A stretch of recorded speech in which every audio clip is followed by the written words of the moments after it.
All right, good morning. This is the second day of the December Charter Schools Review Board meeting. I am going to take roll. Stephen Gay. He's on, I think he's remote. Stephen, can you unmute?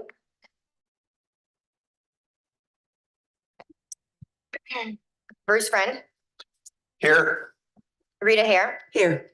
Dave Machado. Here. Hilda Parlay. Basil. Todd Godby. Here. Eric Sanchez. Present. Bart Danielson. Shelley Shope. Here. John Eldridge. Alex Quigley. Here. Alex Granados. Okay, we have a quorum. All right, Ashley, thank you, Ms. Bacaro. Ashley, I'm online. Okay, thank you, Stephen. And welcome back, CSRB members. To start our agenda for today, let's please stand for the Pledge of Allegiance and the salute to the North Carolina state flag.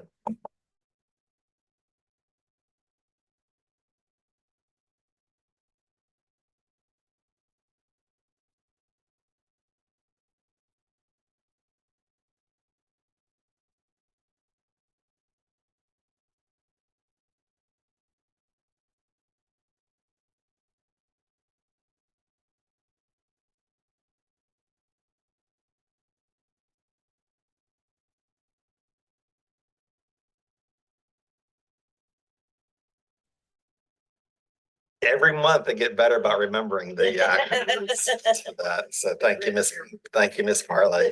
It's simple to learn.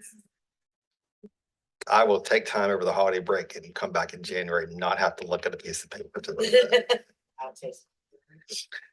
The mission of the Charter School Review Board is to work to ensure the existence of high-quality charter schools in North Carolina.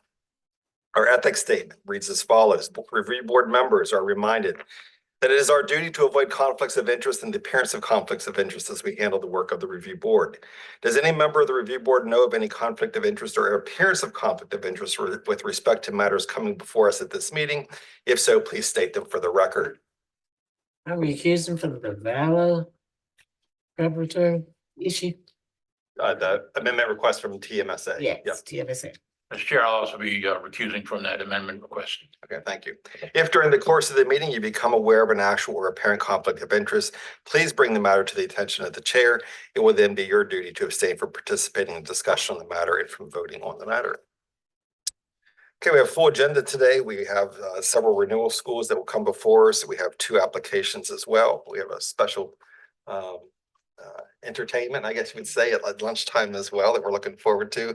There is a slight change in the agenda. We are going to bring back to the agenda first thing this morning the amendment request from Triangle Math and Science Academy to move beyond the 5 miles from their current location in the Charlotte area. As you recall, we had discussion about this yesterday. And we tabled a vote until today on that amendment, as we wanted to seek legal counsel on a matter related to the amendment request. I have spoke to legal counsel on this and did get clarification that as it relates tangentially to this amendment request, that it is not a requirement that a school board that has chosen to rescind their charter actually come before the CSRB for actually approval of that charter being rescinded. Also related to that, since this came up yesterday, was that have received confirmation that Valor Prep has indeed voted as a board to rescind their charter. Parents and staff have been informed of that plan as well. Specific to the amendment that before us is actually not from Valor Prep, however, it's actually from Triangle Math and Science Academy to have the approval, as they are required to have, that this board approve any plans to expand or move their campus beyond a 5-mile radius of the existing campus, in this case in the Charlotte area. So the amendment request again is to allow TMSA to expand their campus. I believe it's for the upper school, if I remember correctly, plans for an upper school to the Concord area. And so that is the amendment request. We do have a representative from Triangle Math and Science Academy here again today if we have any further questions on that. But that is the request. Would you like to share anything further?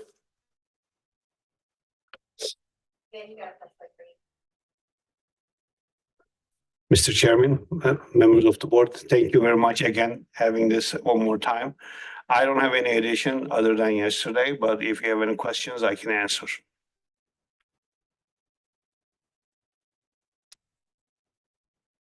So we do have the amendment request. Does anyone have any questions for the school? Would anyone like to make a motion? I'll make a motion. I make a motion that we approve the amendment request from Triangle Math and Science Academy to move to a location in the Concord area. I second. Any discussion? Do we have an understanding of the timeline? How this will unfold in the coming, 9 months? My understanding, and the applicant, correct me if I'm wrong, is that the timeline would be that they would open in the new facility by the fall of 2025. Is that correct? This fall. That is correct. We have gotten assurance that the current students at Valor will have some level of preferential or whatever admittance to the school. Yeah, the question for those online is, will the students who attend the school that's currently at this location have priority enrollment opportunity for Triangle Math and Science when they reopen in the fall in that facility? My understanding is that is correct. That is correct. Our policy allows that.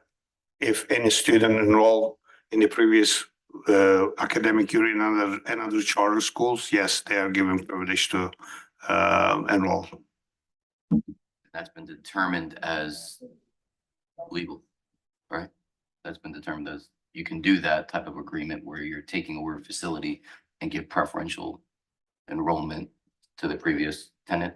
Well, any school could do it. So they would fall under the normal preference for, because in our list of priorities in statute, there's one for if you are a former charter school student. So the students that are currently at Valor Prep would fall under that priority. It's not specific to this facility issue, but those kids would apply as those students. Your school could establish such a policy if it was in your, as long as it's a board approved policy. Yeah. Ton. Any choice, right? Right. From any charter school. Okay, not just this charter school, but any charter school would have equal preference to the kids that are at this particular charter school. That's correct. Is there gonna be something, does there need to be something more than that or no? Because Alex, you were talking about, I forgot the terminology you're using, but different types of agreements that are just basically allowing the previous kids to just not have a priority, but automatically be enrolled. Like that, Alex even asked yesterday if there's gonna be a lottery because of that. I don't believe there's a mechanism in law to allow automatic enrollment. No, that's true. Whoa, that was really loud. Yeah, so you can have articulation agreements, and those are generally for articulations with schools that don't provide the same grades as you. So you can have an articulation agreement in middle school with a high school or something like that. There isn't a preference in the law for priority enrollment just because of something like this. And I don't think that it would be odd to enter into an articulation agreement with a school that is relinquishing anyway. But I think this, it's a pretty broad priority for charter school students, and I would imagine that a lot of the students are going to want to do that. But Ashley's correct. There's nothing in the law that would allow you to say we're going to allow all these students in. But with that priority, if you put the priority as the same way you would for siblings or anything else, it's going to fill up a lot of the school. I don't really feel as if this is an issue. They have, I think you said up to 1,500 seats. First year enrollment, we are conservative a little bit, but the capacity of the building is, it can go up to 2 buildings, 2,300. So it shouldn't be any problem. We can accommodate them. I mean, I think there's just going to be plenty of space. There's not really anybody that wants to go is going to go. Just a clarification for my own understanding. If you don't expect having more students than seats, you can just enroll them automatically, right? You don't have to hold a lottery. So every student who applies could immediately just be enrolled technically. Yeah, I actually, I'm dealing with this at my own school right now. That's a great question. Hopefully this will come to fruition, but like at my own school, I'm planning to do a high school, but wouldn't open until 2026.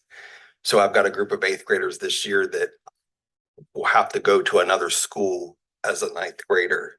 Those parents want to know, can I give them priority to come back when they become 10th graders? And the answer to that is I can give them priority. And the truth of the matter is I can't guarantee, priority isn't guaranteed, but when I look at this numbers of slotted seats I'm going to have, they're going to get a seat, right? So that just the math works out. Yeah.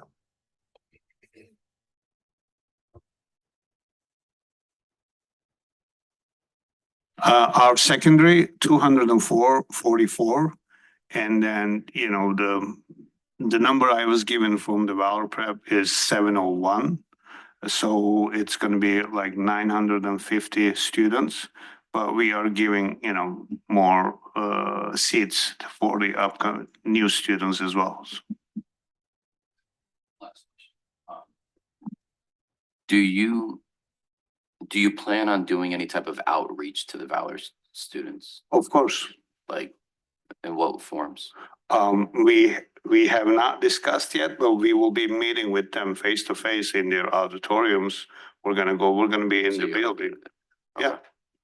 Cool. Yeah, information sessions and everything. We have to work with the schools, of course, depending on our agreement with the school administration. Because you consider this to be pretty critical for you Of course, to get these, yes, not just in the idea that they're losing their school, but for your own enrollment numbers. Like, you need these 7. exactly. Cool. That's it. We have a motion and a second to approve the amendment request. Any further discussion? All right, hearing none, Ashley, let's do a roll call vote. Stephen Gay, Aye. Bruce Friend, Aye. Rita Hare, Aye. Todd Godby, Aye. Eric Sanchez, Aye. Shelley Shope. Aye. Alex Quigley. Aye. Okay, it passes unanimously. And we'll send you out an approval letter, and then, of course, we'll be in touch as you work through the process. Thank you very much. Thank you. All right, next up, Ms. Cook, welcome back.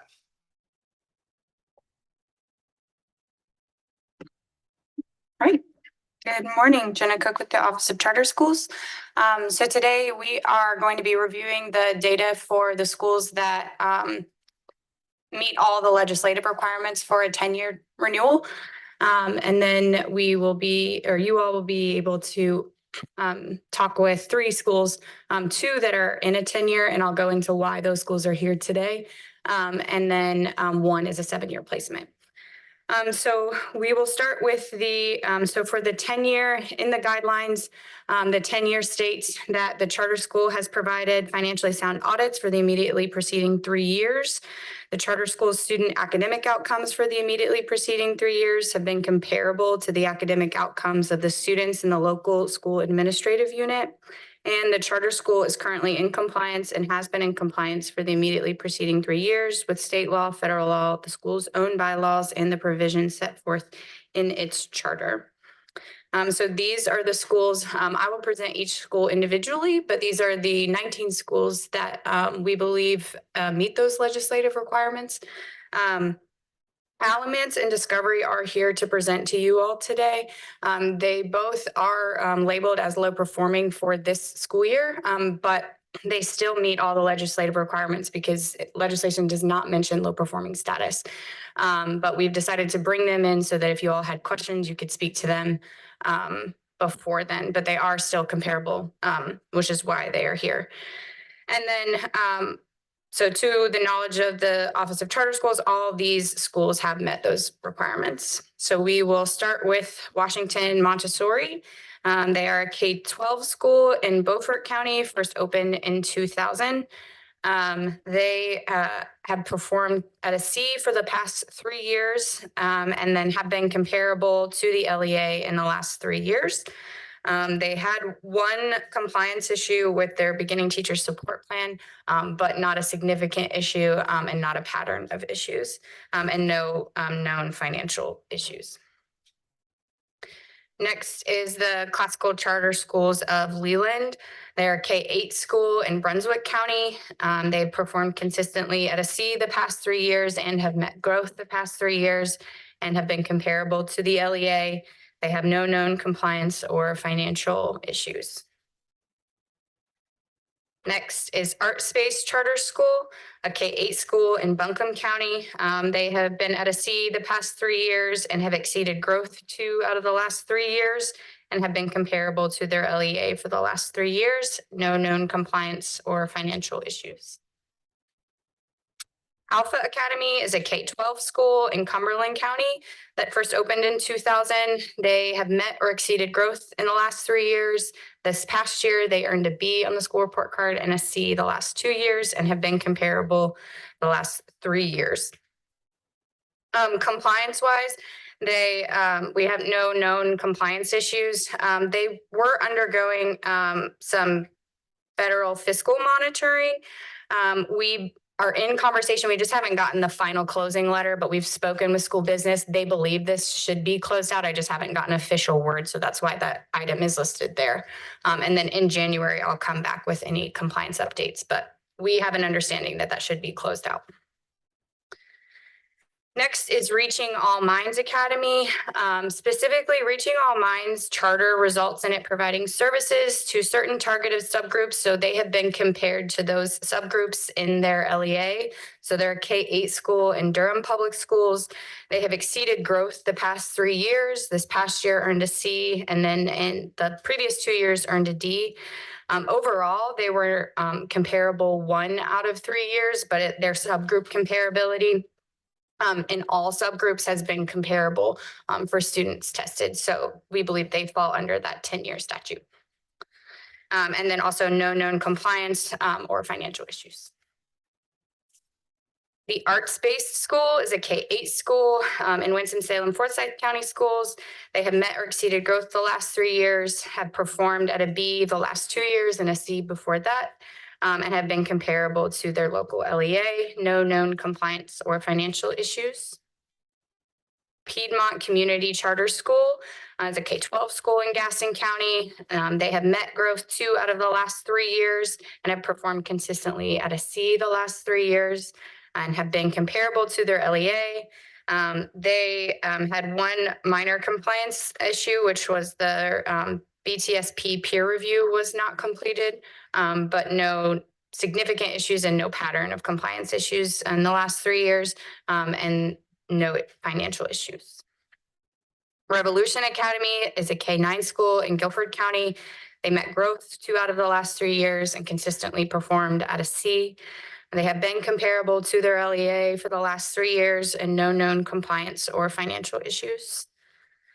Johnston Charter Academy is a K-8 school in Johnston County. They have met or exceeded growth 2 out of the last 3 years. And last year earned a C, and the previous 2 years earned a B and have been comparable to their local LEA, no known compliance or financial issues. Metrolina Regional Scholars Academy is a K-8 school in Charlotte-Mecklenburg schools. They have not met growth in the last 3 years, but have consistently performed at an A the last 3 years, and have been comparable the last 3 years. Their numbers look skewed because their proficiency numbers have been masked. So that's why you see those comparisons rather than exact numbers on there. Again, they also had their BTSP peer review was not completed in 2024, but no pattern of compliance issues and no known financial issues. Socrates Academy is a K-12 school in Charlotte-Mecklenburg. They have met or exceeded growth the last 3 years. They have performed at a B the last 3 years. They have been comparable the last 3 years. And then additionally, their 2024 BTSP peer review was not completed, but no known pattern of compliance issues and no financial issues. Cape Fear Center for Inquiry is a K-8 school in New Hanover County Schools. They have met growth 2 out of the last 3 years. This past year performed at a B and a C the 2 years before that. They have been comparable to their LEA the last 3 years and no known compliance or financial issues. Bethel Hill Charter is a K-5 school in Person County Schools. They have met growth 2 out of the last 3 years and performed at a B in all 3 years, have been comparable for all 3 years, and no known compliance or financial issues. Millennium Charter Academy is a K-12 school compared to Mount Airy City Schools.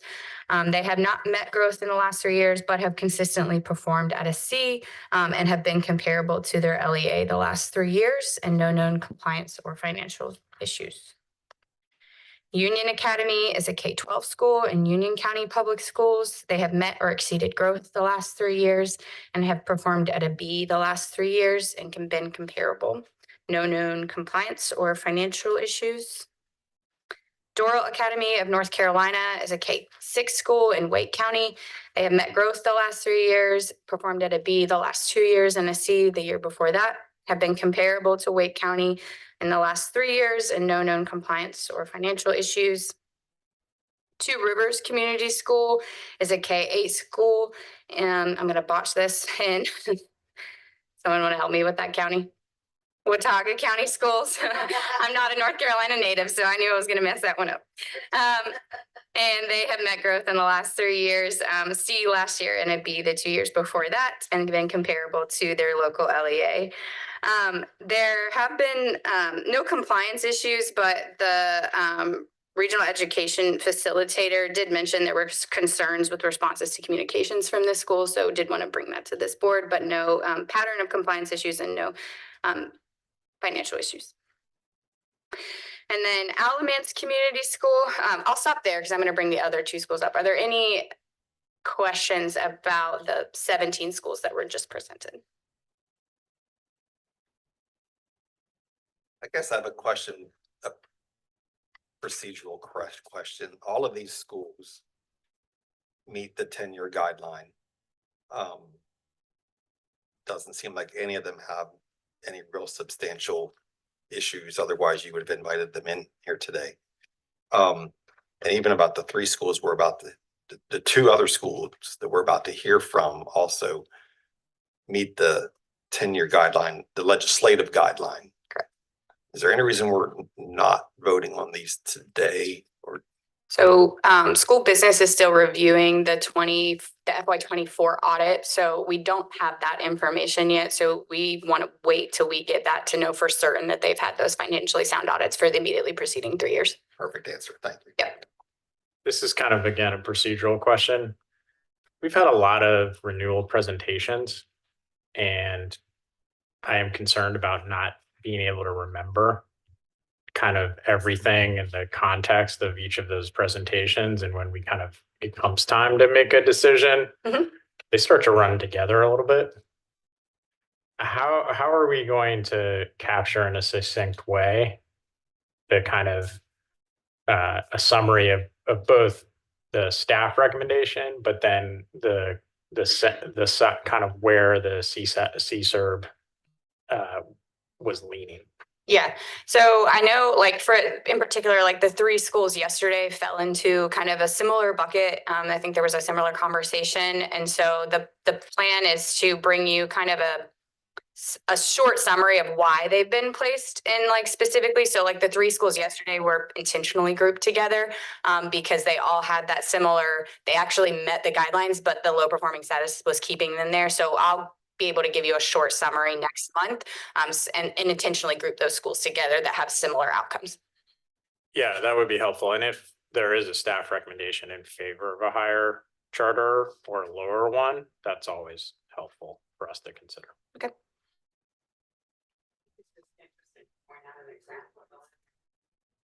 I think it's interesting to point out the example because, you hear the guidelines, but then to apply it to a school and to understand how it might affect a school, and it can be encouraging to schools.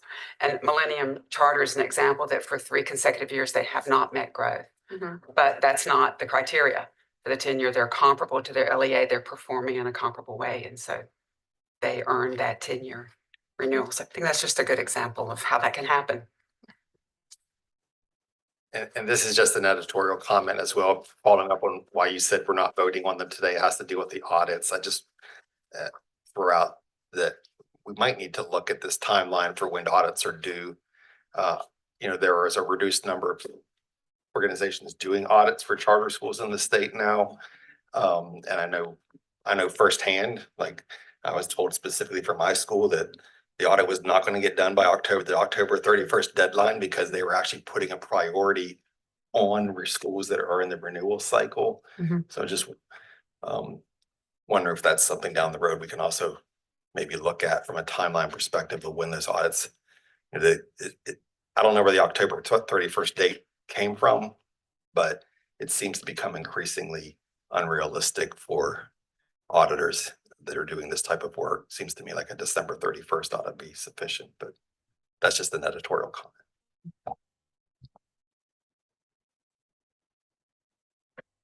All right. So like I said, the next two schools, Alamance Community School and Discovery Charter School, both have been placed at that 10-year placement because as you can see, they have met or exceeded growth the last 3 years. They are comparable to their LEA. But so for Alamance Community Schools, their K-7 school and Alamance Burlington schools, this last year, they did perform at a D and they met growth, which places them in that low performing category. But according to legislation, they still meet those legislative requirements for a 10-year. So they have been comparable to their LEA in the last 3 years, and they have no known compliance or financial issues. So at this time, we have invited Alamance Community School to give you a presentation similar to those other presentations, so you can ask any questions if you'd like. So I will invite the leadership from Alamance Community School to give you their presentation at this time.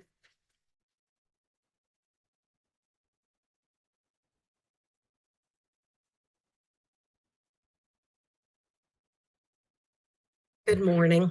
I'm Leslie Painter. I'm the managing director of Alamance Community School, and I have my board members, Elena Schumacher Gates, our board chair, Sean Wiley, our vice chair, Yuki Kajita, our secretary. And then I have some staff administrators here, our new principal, Marquise Miller, Catherine Quick, our curriculum director, Erica Moyer, our MTSS and testing coordinator, and then Corey Drawn, the CEO from Charter Success Partners, who supports us with our finances and HR and all things. So I'm glad to be here today to share that. As Jenna stated, we did meet the three aspects of the statute for a 10-year renewal.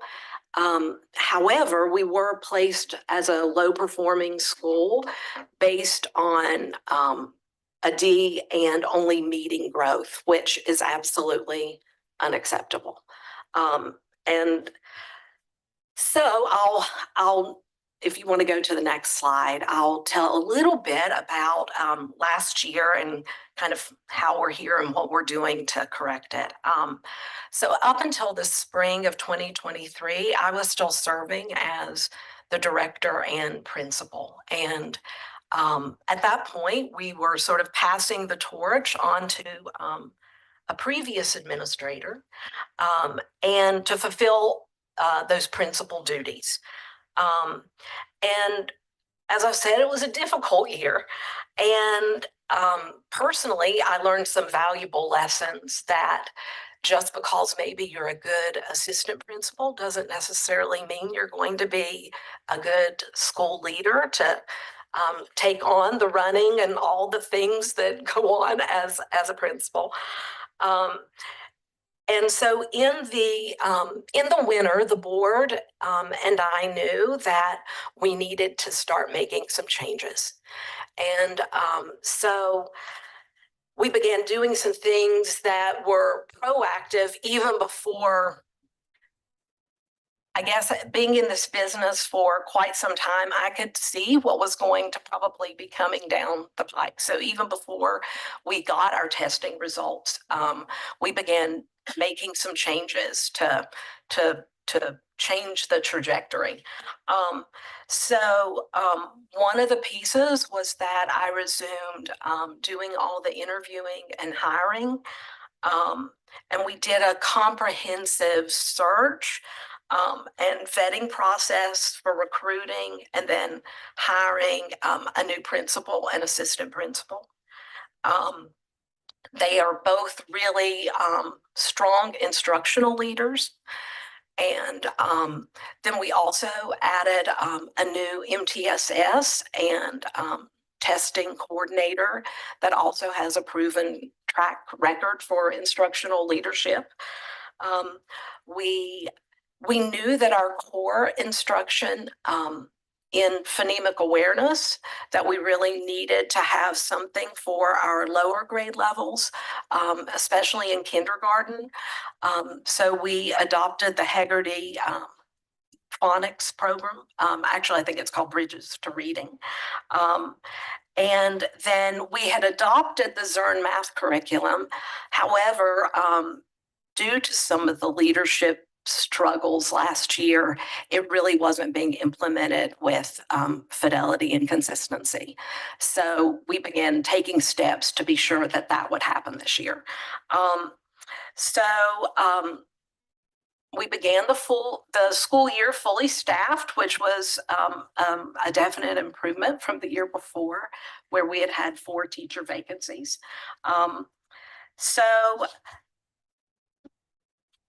Our goals. Our goals in some ways are somewhat simple, right? It's to increase proficiency, but also to improve our growth.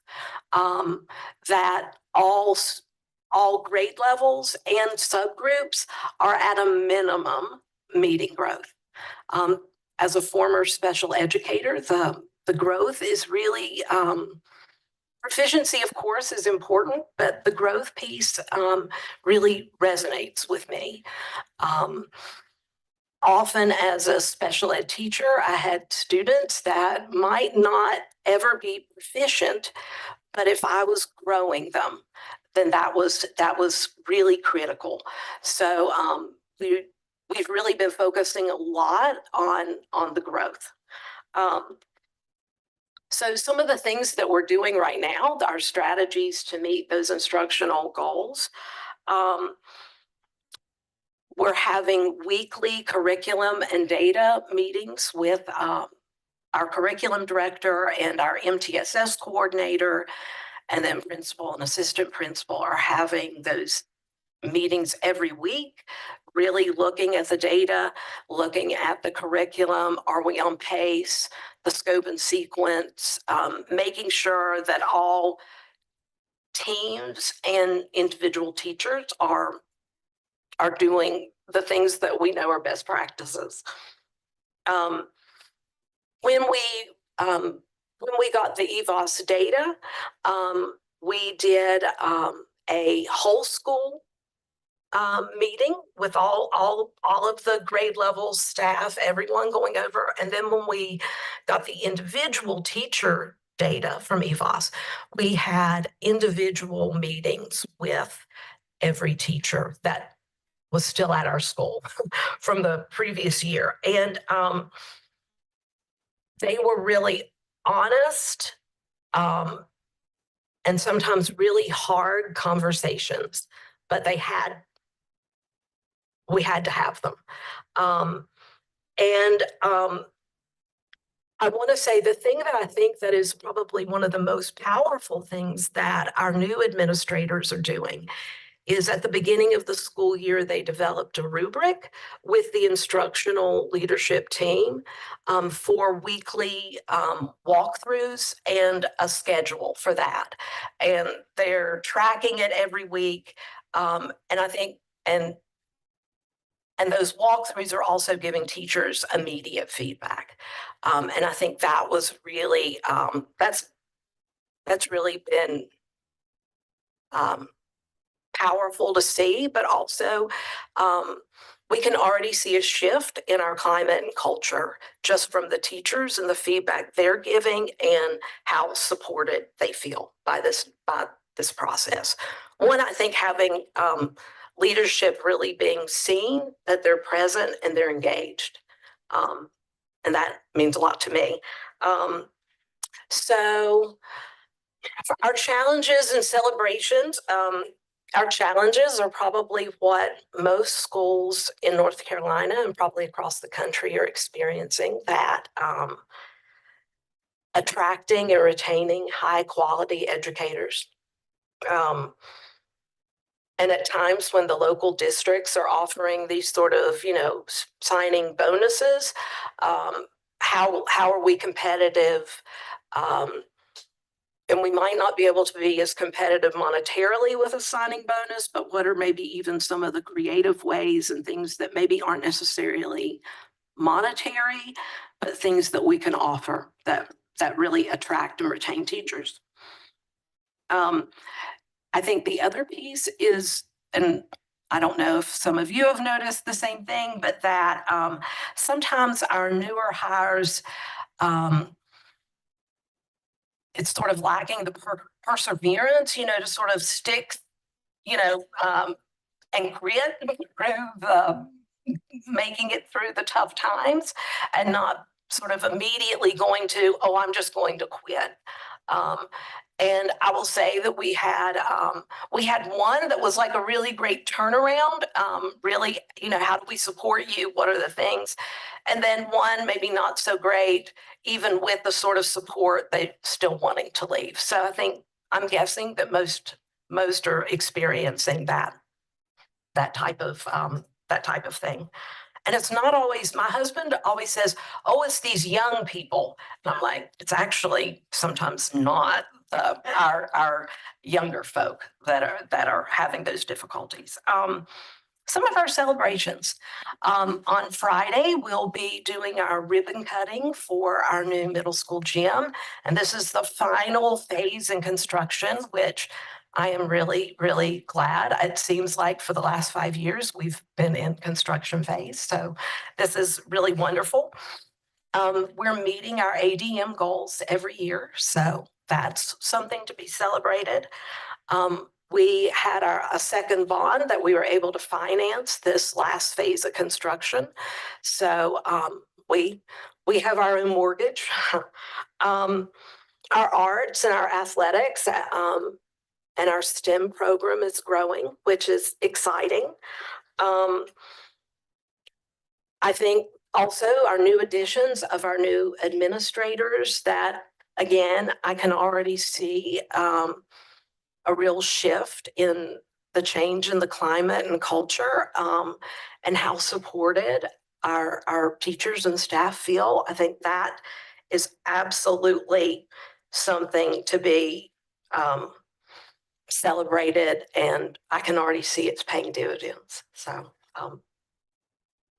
I'll sort of leave it at that, and I'm open to any questions. Thank you for your presentation. Mr. Quigley. Leslie, some of the things on the challenges are kind of dealing with external aspects. What has been your kind of either biggest learning or hardest challenge on the internal side, from like how you're managing this and kind of as you're building this plan to achieve results?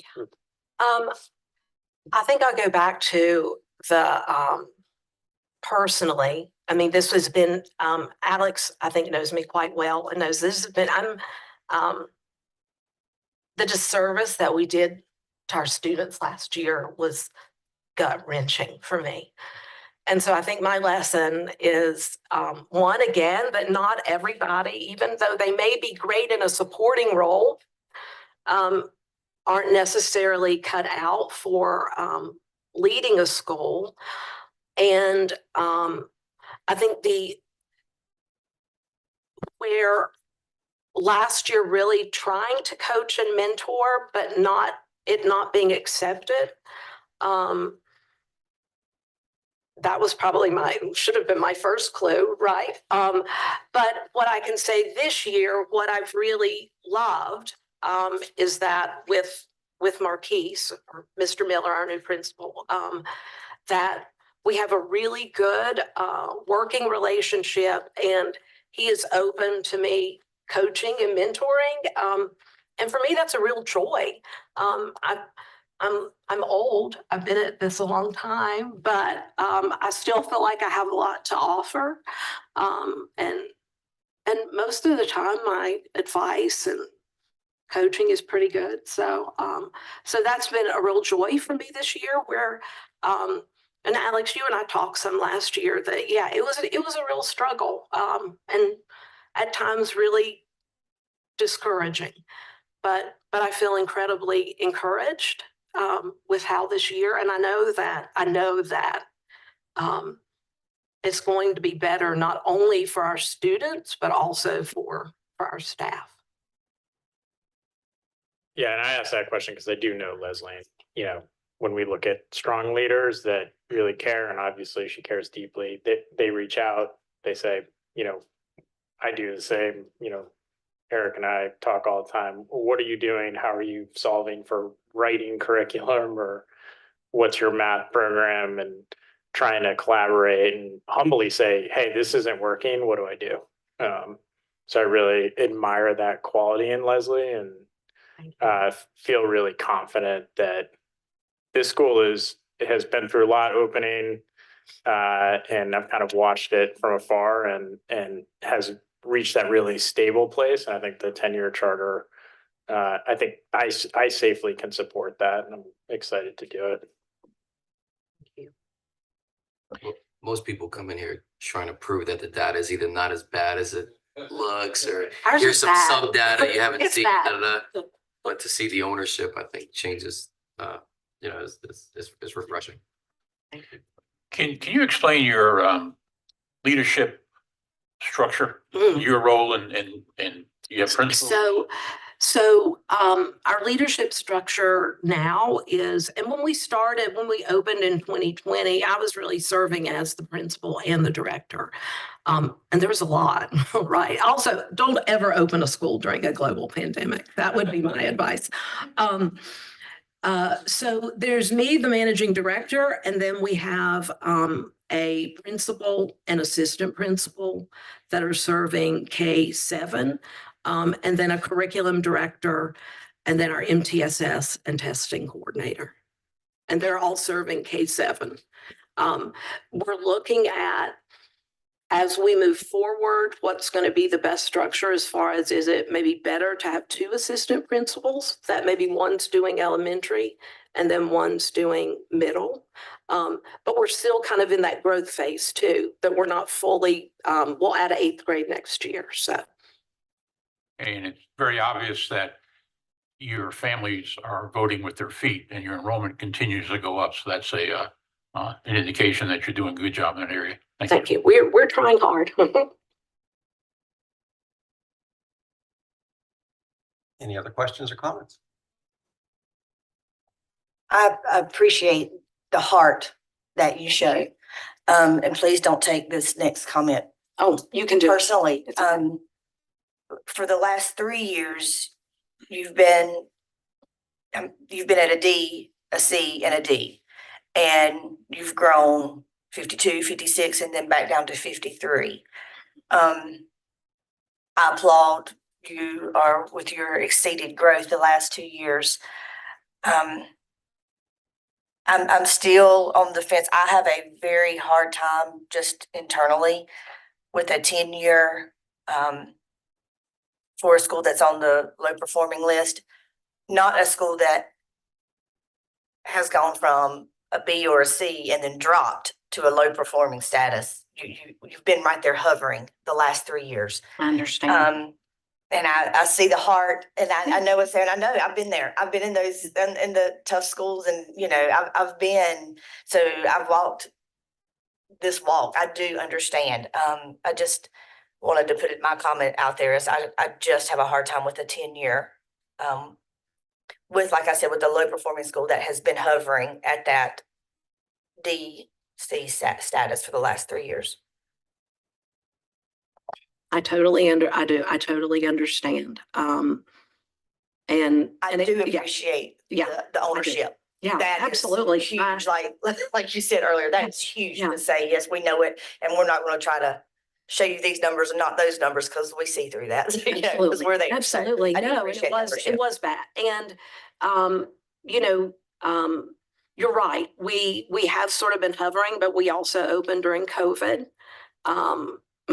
Which I like, again, don't ever do that, please.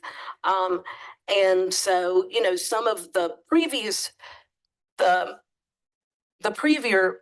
2 years, some of that was also still doing with those effects from COVID and those big gaps. And we had kids when they came to us in 2020, they came from 29 different elementary schools. So across the majority of Alamance, Orange, and Guilford County. So, but I totally get it. I do. And I would just say I'm not normally a heart person. I actually am more interested in her humility in the plan and that I've seen.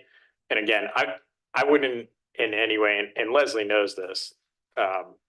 This is not personal. I feel like because this school meets the legislative criteria also, like I just think that's something, if it didn't meet the legislative criteria and it was a low performing, we're not having this conversation. She's having a whole nother conversation. I do think that there is this challenge with if it meets that criteria, because the low performing designation, it says nothing about that in the law, right, Stephen? That's not.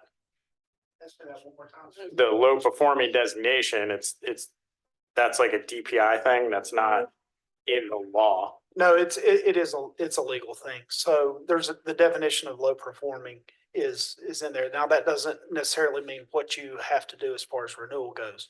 The only legal status for a renewal is whether they qualify for the 10-year or not. So it's a 10-year or whatever you determine. But if doesn't it say that in the law, because I remember this was kind of a change, that if it meets the 10-year, the CSAB will recommend it, not. If it meets the 10-year, it shall. It's an automatic. Yeah.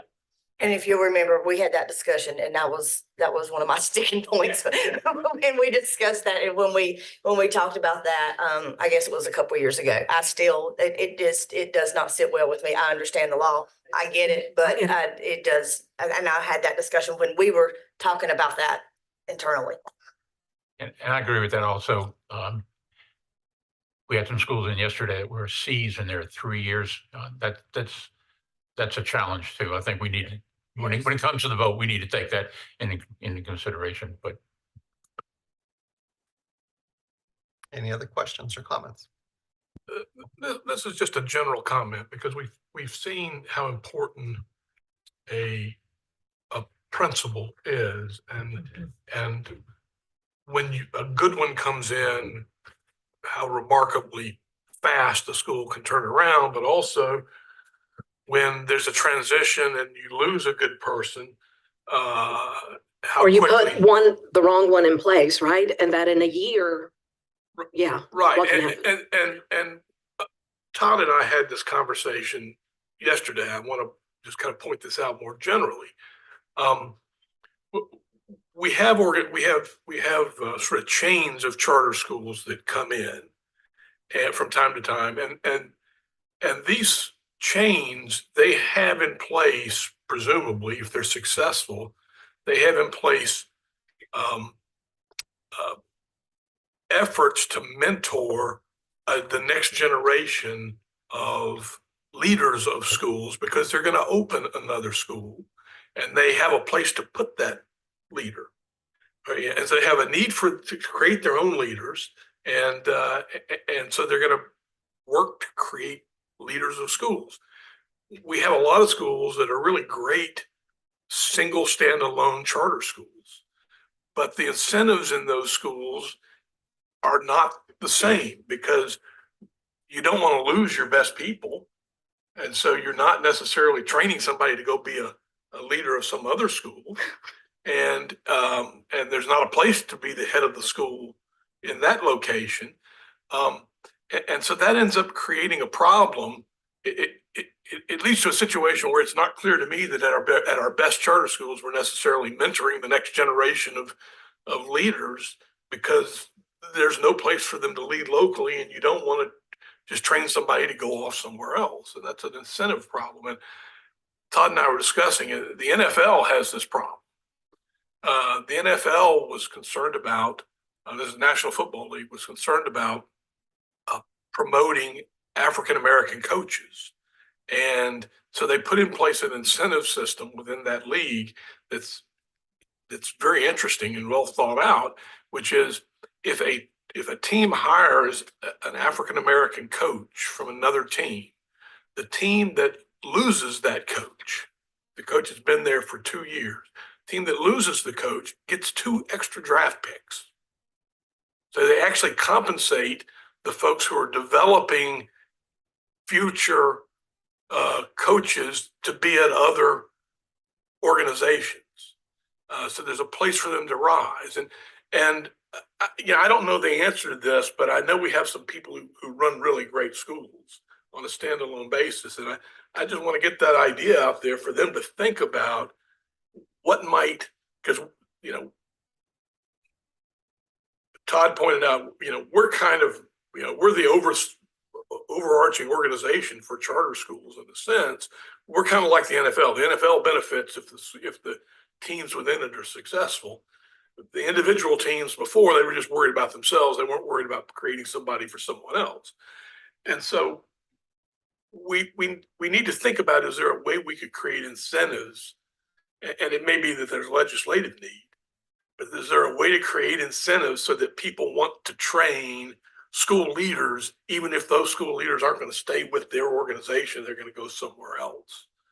And what I tend to think is the way you compensate a school is you give them money. If somebody hires away their number 2 people. Contract buyouts? Is that what you're talking about? Contract buyouts? And my son would want me to be the Eagles in this scenario. Just let me put that out there. Yeah. So, but our organizations aren't the only ones that have encountered this problem, and I think we got to think outside the box. Is there a way to create the right incentives for standalone schools to work hard to create great number 2s, so that the number 1s can go on vacation for 2 weeks? In fact, I would argue that they ought to. But if you can't go on vacation for 2 weeks during the year, you don't have a number 2 at your school that can run the school. Big corporations actually require, there's some in the banking industry, people are required to leave for vacation for 2 weeks to make sure that the bank keeps running when people aren't there to do their job, there's somebody who can fill it. So that's just a general comment, and I don't know the answer to it, but I hope some people who are really good at running schools can think about that. Well, the low hanging fruit that's already out there are the residency programs that, one of his higher up people did a residency program at our school years ago. And for me, it's a no brainer because their salary was, I think it was like 75% paid or something like that. So I get a really quality person to come in and work at the school for a fraction of the cost. I'll do that every day of the week, And so that's one way to do that. And I'm sure there's other outside the box. And so I'm not familiar with this, but is that overseen in some way by, or is that just an organic idea that has grown up within the community, or? It's the NELA program, Northeast Leadership Academy, run through NC State. And then I had 2 folks at my school who were principal fellows. They were both internal, and one has had the opportunity to pursue principalship at a different school, and the other one is my high school principal. I also think if you hire and develop great people, sometimes you're going to lose them. And I think in some ways that's a testament to leadership. Eric is kind of a master of retaining people. He's got a variety of strategies. So we also did a few years ago, Dave will remember this, with some of the NC Access money, the Aspiring Minority School Leader Development Program that put people through a year-long, who were kind of rising leaders in charter schools, a year-long program that led to their certification from Appalachian State, I think. And my middle school principal went through that program as well. I mean, many organizations do this, charter organizations, and KIPP was one of the first, but you know, BES, whoever has paid a person's salary for a year of training. They had already established themselves to a certain level, and then they were able to identify things they need. Maybe it's culturally and they come to one school, or maybe it's from an instructional leadership standpoint, they go to another school and they spend their time there just really honing in their skills to then either start their school or transition to another. I think it's far-fetched. I mean, you couldn't give me draft picks or money or anything for any of my people. Like, you could offer me almost anything. There's no chance. But if you offer me a free talented person who fits into our culture, I will take them every day of the week. And that gives them the training they need, and it benefits the next school. So I've said that. And that suggests there is an incentive problem, because obviously you want to get the best people, but the NFL has created this situation where they sometimes want to lose their best people because they're going to get something else in return and hopefully bring somebody else. And there are actually some teams that are better at mentoring their assistant coaches than other teams. And so they benefit from that. Yeah. And I think one of the challenges with new startups too is, you know, I've always thought about, hey, someone that's starting a school should have the opportunity to work. You know, hey, I'll give you a desk inside my building. Your salary is paid by however way that you're doing it. You do some work for me, you get full access to my school, our leadership team's advice, and you know, you give us some of your time in return, which would be cool. And interestingly, Leslie, Voyager has done a particularly good job in seeding new schools in a way. Leslie left Voyager to found Almance. Justin Smith left Voyager to found Ascend, and Discovery was founded by Tony, who also came from Voyager. So they've developed clearly great leaders to they've lost them, but you know, for the greater good, I guess. Right. Right. And figuring out how to, and there may not be a solution. But there's an organization out there that had a similar kind of problem, and they found a solution, but they did have the benefit of this umbrella organization, the NFL, who could give something to schools that are good at creating new leaders. And there may be some other solution, and obviously you guys have thought through some of this, but I just wanted to raise that as an issue. And I know we've taken a lot of time already on this. Yes. Well, Thank you for your presentation. thank you all. And I do want to do one last plug. I just learned that we're a responsive classroom school, and we will be a host site this summer for one of their summer institutes. So if you have folks that want to be trained in responsive classroom, it'll be at our school this summer. So thank you all. So much. Thank you. Ms. Cook. All right, so up next is Discovery Charter. They are a 611 school in Durham Public Schools. Again, they do meet the legislative requirements for a 10-year, but this past year did not meet growth and earned a D on the school report card, so that puts them on low performing status. The previous 2 years, they did meet growth and performed at a C. They have been comparable to Durham in the last 3 years, and we do not know of any compliance or financial issues. And so I will invite the leadership from Discovery Charter to give you their presentation.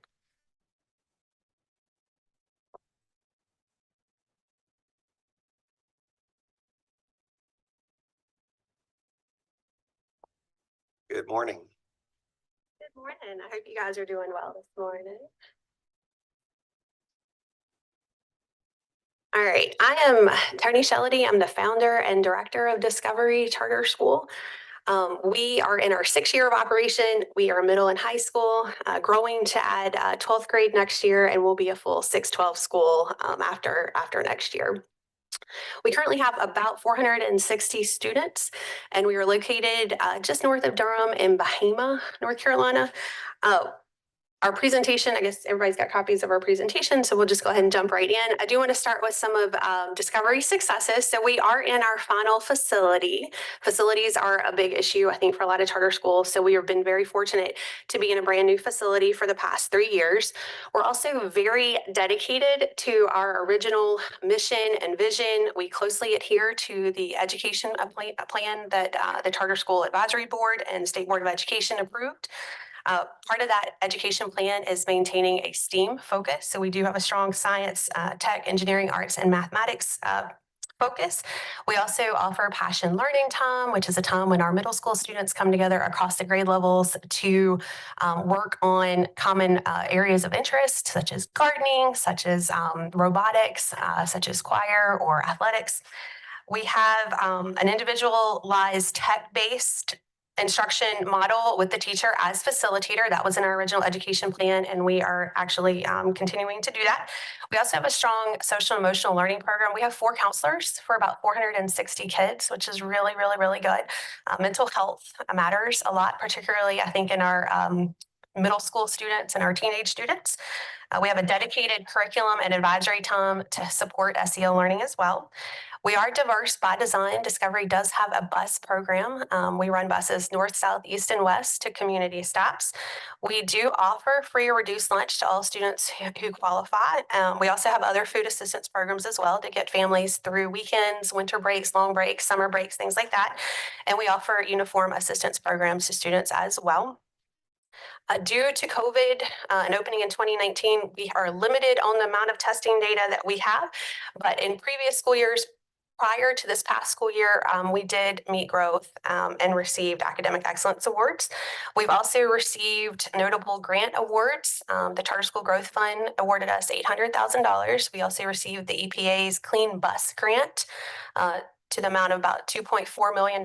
We have 6 new electric buses on campus. Just got the electric charger installed recently. We also got the Bellwether Consulting Grant. And we have an increasingly successful athletics program, especially as we add our high school.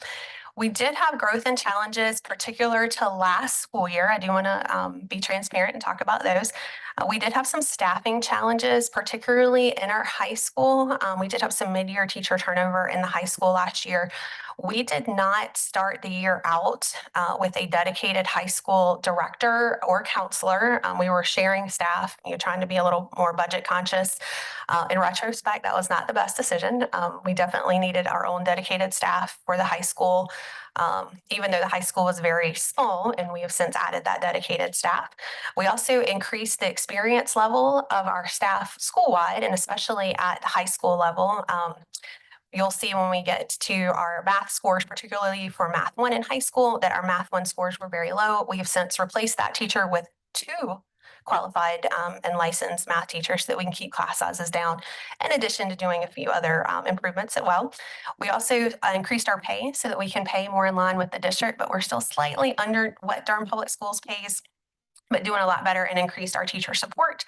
Our MTSS program is also an area of focus for us. We added that to our school improvement plan for this year. It's been a little inconsistent, between grade levels and middle school and high school in the past. We also added a dedicated intervention block this year called Blazer Time. So we've got that added to our schedule. We also use interventions on Friday so that we can be more targeted in how we're helping our students. We also added a program called Otis. It's a data tracking program. So it helps us to group students according to how they're doing on their NC check-in testing, how they did on their EOGs last year. We also use IXL diagnostic testing, and all of that data is entered into Otis. We added tier 2 and tier 3 intervention resources and after school programming as well. Our Math 1 kids have the opportunity to do Math 1 tutoring once a week, every week. All right, parent challenges. have a little bit of PTSD from this, but just want to be very transparent that we had a couple of parents this past year representing less than 0.5% of our total parents at the school who took up a lot of time and resources. Particularly my time and resources were a huge distraction in a lot of ways. Unfortunately, those parents are now gone. We're in a really good role this year, knock on wood, but did want to just be transparent that was one of the areas that kind of shifted focus a little more than it should this past school year. And ways we're addressing that, I now am part of the PTO, so I actually go to all the PTO meetings. So I can stay very involved and make sure that we're increasing opportunities for positive parent engagement with our communities. We also added weekly parent conferences for all of our teachers. So parents have a lot of opportunity to engage positively with the school, which I think, at least so far, has been very helpful in decreasing any kind of misunderstandings or negative interactions. Adding grade levels brings its own growing pains. I think everyone in here probably knows that. So last year we added 10th grade. This year we added 11th grade. We had testing last year that we did not have in previous years. So last year we had the English 2 test, we had the biology test. We had not previously had those. So obviously, it's not exactly an apples to apples comparison when you're looking at last year versus the previous years. There's some inherent differences just with the addition of the test and the grade level. But obviously over time, when we get to be a fully established school, that will, smooth out. And then, like I said, we had a staffing issue at the high school, particularly this past year, but we have gotten that figured out. So let's look at our academic data. I do have some additional data. I was limited to 6 slides for this presentation, but I do have some additional data specific to how we compare to the district that I think could be really helpful. So this is our academic data in front of you now. As you can see, because of COVID, we only have these 3 years of official test data. Our Math 6 scores actually improved and went up. Math was a focus area for us, particularly at the middle school, so that was good. Math 7 slightly down. Last year, we had a teacher who was out on medical leave for extended part of the year, and I think that contributed to the slight dip. Math 8 was actually up from the previous year. ELA was slightly up from the previous year for 6, slightly down for 7th. We had a teacher change there, and then slightly up for 8th. I think it's really important when comparing this to the district to understand that we outperformed Durham Public Schools in ELA across all of our middle school grade levels, 6, 7, and 8. We also outperformed them in 6th grade math.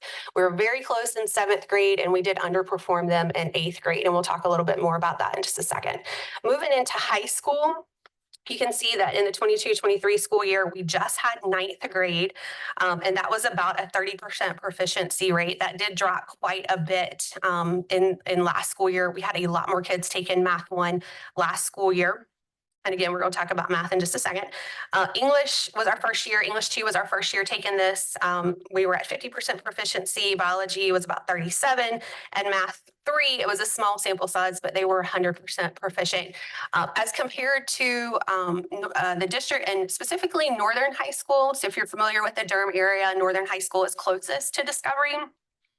If you compare to Northern High School, we did outperform them by like 10 to 15 percentage points on English 2 and biology. We did underperform on Math 1 specifically. So again, just wanted to note that we still outperformed our biggest competitor high school nearby in English 2 and biology. We're very close to the district overall, but did underperform specifically in Math 1. All right, so we can go to reflections and moving forward. Even though we outperformed the district, obviously we didn't meet growth for the 23-24 school year. We attribute the dip overall to the following areas. So we had more tested subject areas, like I previously mentioned. It's also really important to note that a lot of our incoming high schoolers are not kids who went to middle school with us. So about 25% of our high school students are new to Discovery. They're coming from home schools or private schools or the district school. So there's a lot of kind of catching up that we have to do with that population once they come into Discovery. So we did have a lot of new students start with us for high school. So let's talk about math for a second. So Discovery is a STEAM school. which means that math is a focus area for us. As such, we have an accelerated math pathway for middle school. And so that puts a lot of our 8th graders taking Math 1. And I know that's pretty common.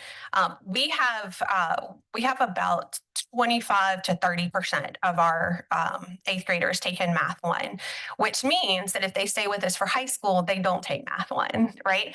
The other part of this is that we have like advanced math classes for our students who maybe aren't quite there yet for Math 1. What we're finding as a STEAM school located in the Northern Durham area is that a lot of our 8th graders who are very proficient in math elect to go to Riverside High School's engineering program, which is just down the road from us. It's a great fit for them, honestly, because we do engineering in the middle school. They've got the Project Lead the Way curriculum. So we lose our highest math students most often to Riverside's engineering program. And even if they do stay with us for high school, they don't take Math 1 in high school because they've already taken it in math. They've already taken Math 1 in 8th grade.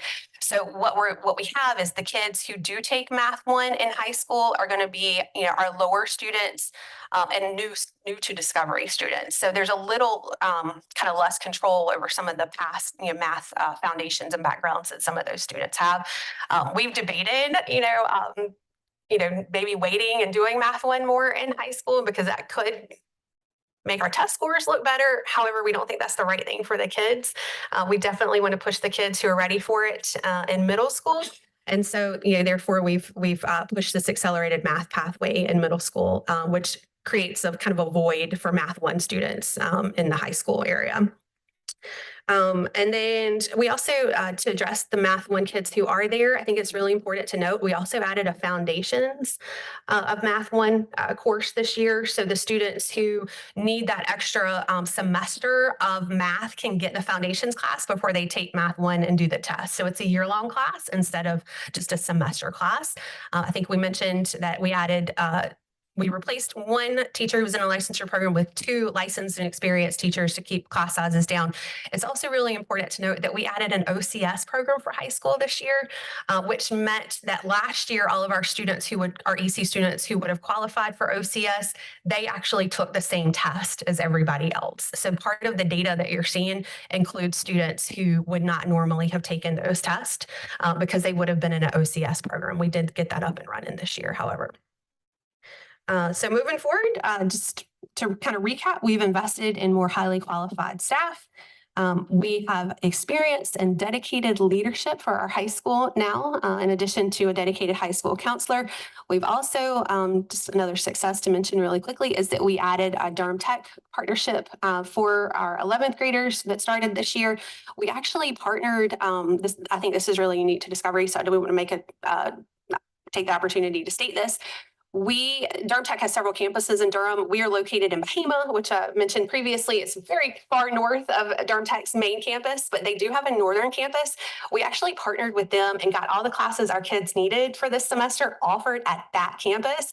And we take our electric buses and we bus all the kids over there, stay with them throughout the morning while they take their classes, and then bus them all back to Discovery, which is unique. I've been at schools previously. Got brought up by Alex earlier that I was at Voyager. I was with Leslie at Voyager. And I know like a lot of schools like Voyager depend on kids providing their own transportation to and from those programs. But we're really happy that we're able to do that for our students at Discovery. And all of our students, 95 or better percent, was one student, was a little question, had A's at the midterm in their Durham Tech classes, which I think is really important. We've increased overall teacher support. We've adjusted the scheduling to better accommodate our MTSS program and invested in more tier 2 and 3 resources, including a data management program to track data. It's a lot of information. I'm happy to answer any questions. Thank you for your presentation. Questions or comments from board I have a members? comment. You get A+ for your presentation. Oh, lovely. Thank you so much. Thank you. Well done. How big is your 8th grade class? My 8th grade class this year is about 100 kids. So 100 kids, 25 to 30% of them are taking Math 1. Yes. I think it's maybe 28 kids. So 28 kids. And what do you estimate are going to leave to this other competitor school? Well, I think we're probably going to lose about 40 to 50% overall of our 8th graders. I think that, and a lot of it has to do with athletic programs too. We have athletics has become really big at our school, and we don't have we just actually got admitted to the North Carolina High School Athletic Association this past week.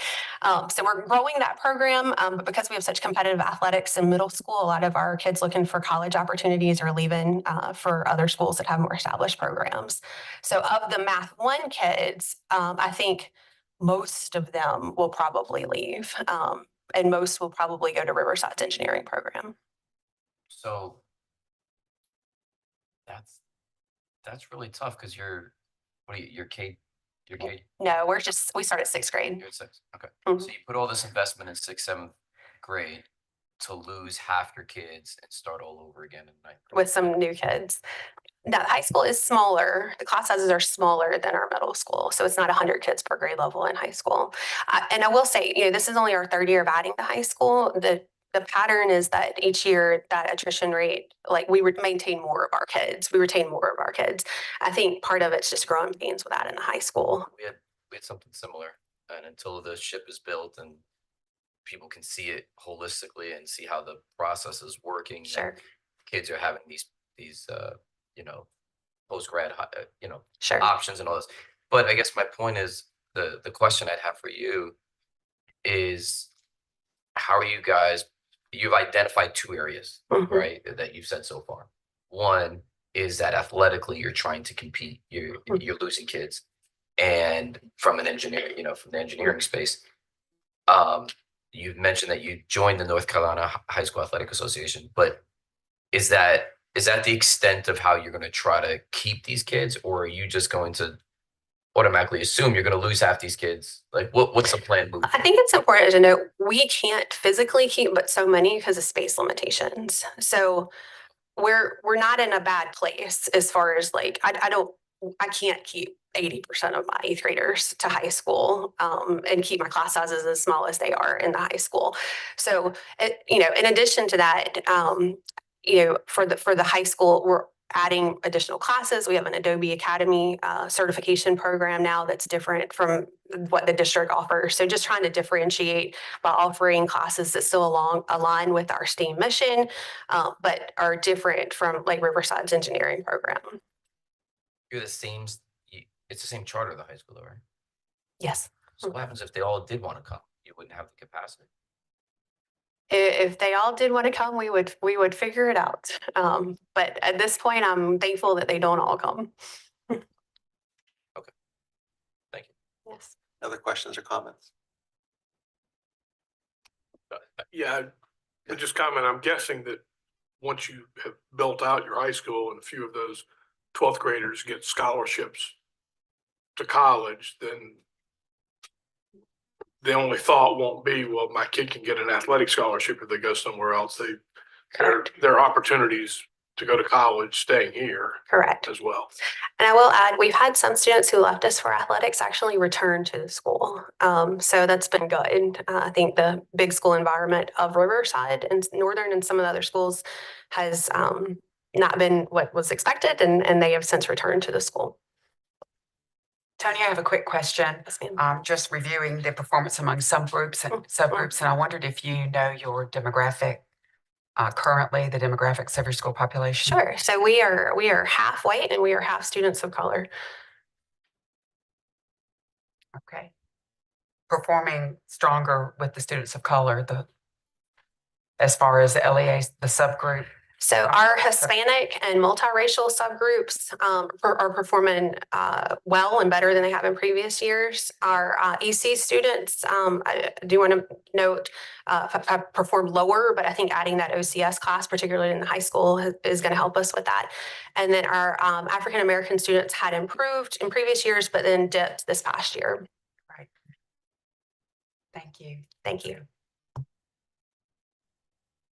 Thank you. And just the tongue-in-cheek comments you probably should not respond to. So you're saying less than 1% of your parents take up 90% of your time? Yes. Well, yes, and this year. Don't respond. Just leave it. All right. Never heard that before, huh? Yeah. Thank you for your free. Thank you so much. Appreciate your time this morning. Thank you. Hi, Dave. It's good to see you.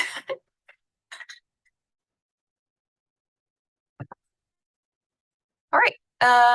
And so the last renewal school for this cohort before you will be Piedmont Classical High School. They have been placed at a 7-year placement, so they have met or exceeded growth in all 3 of the immediately preceding years. And then they have been comparable to their LEA in 2 out of the 3 years. So they have been placed, and they are not currently designated as low performing, so placed at a 7-year. So they are a high school in Guilford County that first opened in 2015. This past year, they exceeded growth and performed at a C. And in the other 2 years, they met growth and also performed at a C. They were comparable to their LEA this past year and the year before, and underperformed the LEA in 21-22. They have no significant compliance or financial issues that we are aware of. And then they also provided some additional data regarding subgroup performance and testing data that has been attached to the data sheet given to you all. So at this time, I will invite Piedmont Classical High School leadership to give you their renewal presentation. Jenna, before they come up, this school is a C school and has met and exceeded growth. Why are they in front of us? They were not comparable in 21-22, so they are placed at a 7-year. I'm sorry, this school is not in the 10-year category. They were they're a 7-year. So we tried to place, when we did renewal presentations, we tried to group them. So they were grouped with the 10-year schools because they had a 7-year. They're the only 7-year in the cohort. Okay, so for clarification, the last 2 schools are statutorily required for us to give them a 10. The Yes. last 2. Yes, This one is a 7. that's correct. Thank you. Good morning, and just time-wise, we have 20 minutes, but you might want to give us about 5 or so for questions at the end. Perfect, that'll work. Good morning, I'm Travis Ward, head of school for Piedmont Classical High School. Couple of things I want to highlight as we get ready to get started. As we transitioned and came into this room a couple of years ago, we came in about 5 years ago. I was walking in as the principal of 5 months. At that point, I've now been the principal there for 5 years. We've had a consistent board as well. All of those things have led to the growth and things that you guys are seeing right now. I think that it's important, and I appreciate the last question that was asked about the 21-22 school year. Even though we were not with the district at that point, we were coming out of a pandemic and going into, as I just stated, new leadership as well. So it's one of those things to which we were trying to get it all together. We went right into the pandemic, tried to figure it out, and then we came out of the pandemic. I think we've come out of the pandemic a lot stronger than we went into it. And we have had a lot of consistency in the meantime from that. Like I say, I've been there for 5 years. My administrative team has been there that long as well for the most part, and our board has been consistent throughout that time as well. Just a couple of things as we go through the slide. The data does show that we exceeded our district LEA schools by 8 percentage points the past couple of years. So it's one of those things to where, like I say, once we came out of the pandemic and figured it out, we're doing some things really well. I think as we get ready to go through those things, so we'll talk about it a little bit more, but I think just a couple of our key things there is, like I said, we exceeded growth in 23-24 for the first time in our school history. And it's one of those things where our kids have really gotten behind the mission of what we're trying to do. Our staff's behind it, and everybody has really bought into what we talk about at Piedmont as our Bobcat Best. We met growth in 21-22 and 22-23. And we have a strong upward trajectory for over the past 3 years, like I say, coming out of the pandemic. As you look at our data right here, the next thing you're going to see is that we are exceeding the district that we reside in every subgroup right now. The lowest exceeding that we're doing right now is the 2 or more races, and that's by 7%. But for the most part, everything else is double digits. So it is one of those things, like I say, to where we've now figured out some things that we are trying to do extremely well. We've got some targeted things in place to where we are able to truly meet the needs of our kids where they are and truly continue to move them.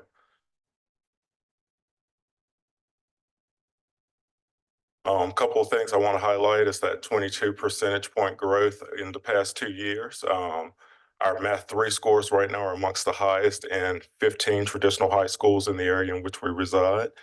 15 to 20% of our Math 1 scores are outperforming in the subgroups, in various subgroups. So it's one of those things to where, again, to the point that was just mentioned by the previous school, Math 1 is hard. Kids come to us in high school and they come from all over for us. It's not like we are teaching them in that Math 1 class and they've been our Math 8 kids. So it's figuring out where they are. We've got 5 other charter schools that really feed into us. And it's really making a concerted effort to figure out where they are, what they need, and then providing them with that. And like I say, we do that through a couple of different ways I'm going to address in the next slide. Our graduation rate is 94.4% in 22-23. The one thing that we did not put on that slide is that in 23-24, it was 98.9%. So that's one of the highest graduation rates you're going to find anywhere around. Our enrollment growth, that's one of the other things that when I stood in this room 5 years ago, we talked about. Folks were asking, why are we not growing our school? One of our things at that point was to take a look at why we weren't growing it. And what we found was the biggest piece of that was kids were coming to Piedmont, but then they were leaving. We've been able to maintain our students. They are there, they're happy, families are happy. So it's one of those things to where we're not only keeping the families that we have, but we're also able to continue to grow as well. And our pace has been to do it slow and steady. So we want to do it the right way. And that's what we talk about a lot of times when we talk about our Bobcat Best. With everything we do, we want to do it the right way. So for us, what we have found is our success is slow and steady. And then strong retention rate and community trust. I think that community trust piece is one of the biggest pieces. I know when our school visit came around and we had folks come in, it was very important to me that we found parents from all pockets of our school. Parents who are 100% supportive of Piedmont Classical High School and parents who would say, they're all right. And it's one of those things to where when the team came in, they sat down, they had those conversations. And the one thing they said is, these folks really stand behind you guys. They really stand behind the work that's happening. They really see it and they believe in it. And I think that's a testament to any school when you can suspend a kid and parents will still come in and say, I love what you're doing. And my admin team hears that all the time. You guys are holding our kids accountable. You're doing all the right things. I don't like that they're here eating my groceries, but it is what it is. And that's really a conversation I had yesterday. But it's one of those things where, like I say, when we get the kids in, we're treating them right, we're giving them everything they need, and they are being successful from that. Next slide, meeting our challenges. So a couple of things that we have done at Piedmont Classical High School that are different for us from what we had done in the past is our data-driven instruction. And when we talk about that data-driven instruction, it's important that we talk about our PLCs. We make sure that our teachers have that PLC time. We've restructured what that PLC time looks like so our teachers know exactly what it is they're looking for. We provide all of our ESC teachers with time for them to actually plan together.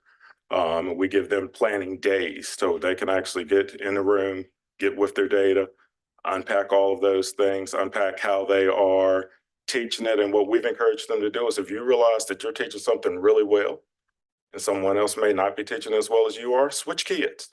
Switch the process. Let's do some things to shake it up a little bit. And sometimes kids just need to hear from a different voice.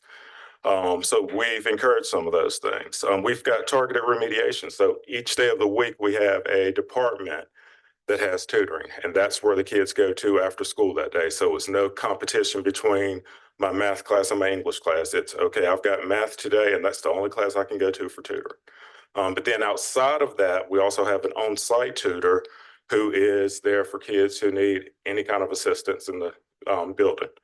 And we've also started our Saturday academies. So that's one of those things that has been popular now. It didn't necessarily start off that way. I think our first one we started off with about 12 kids. The past couple, we've had up to about 73 to 75 kids. And kids are seeing that it's actually making a difference. And again, it's targeted. It's one of those things to where the teacher knows exactly what Susie needs, and she's able to sit there and meet with just Susie. And we've got a group of kids who need this same concept. So it's not just a free-for-all, everybody comes. It's this Saturday, this is what we're working on. So it allows us to, like I said, key in on what it is Susie needs and how are we going to move Susie to that next level. Enhanced staff development, and that's a very big one for us. We looked at our teacher working conditions survey, and one of the things our folks said is that we don't feel like we're getting the professional development we need. I have always believed as a school leader that all the expertise you need is in your own building. It's just unpacking it and figuring out where that expertise is and what it is. So we've asked our teachers to complete surveys, number one, about what it is they need, but then number two, what is it you do well?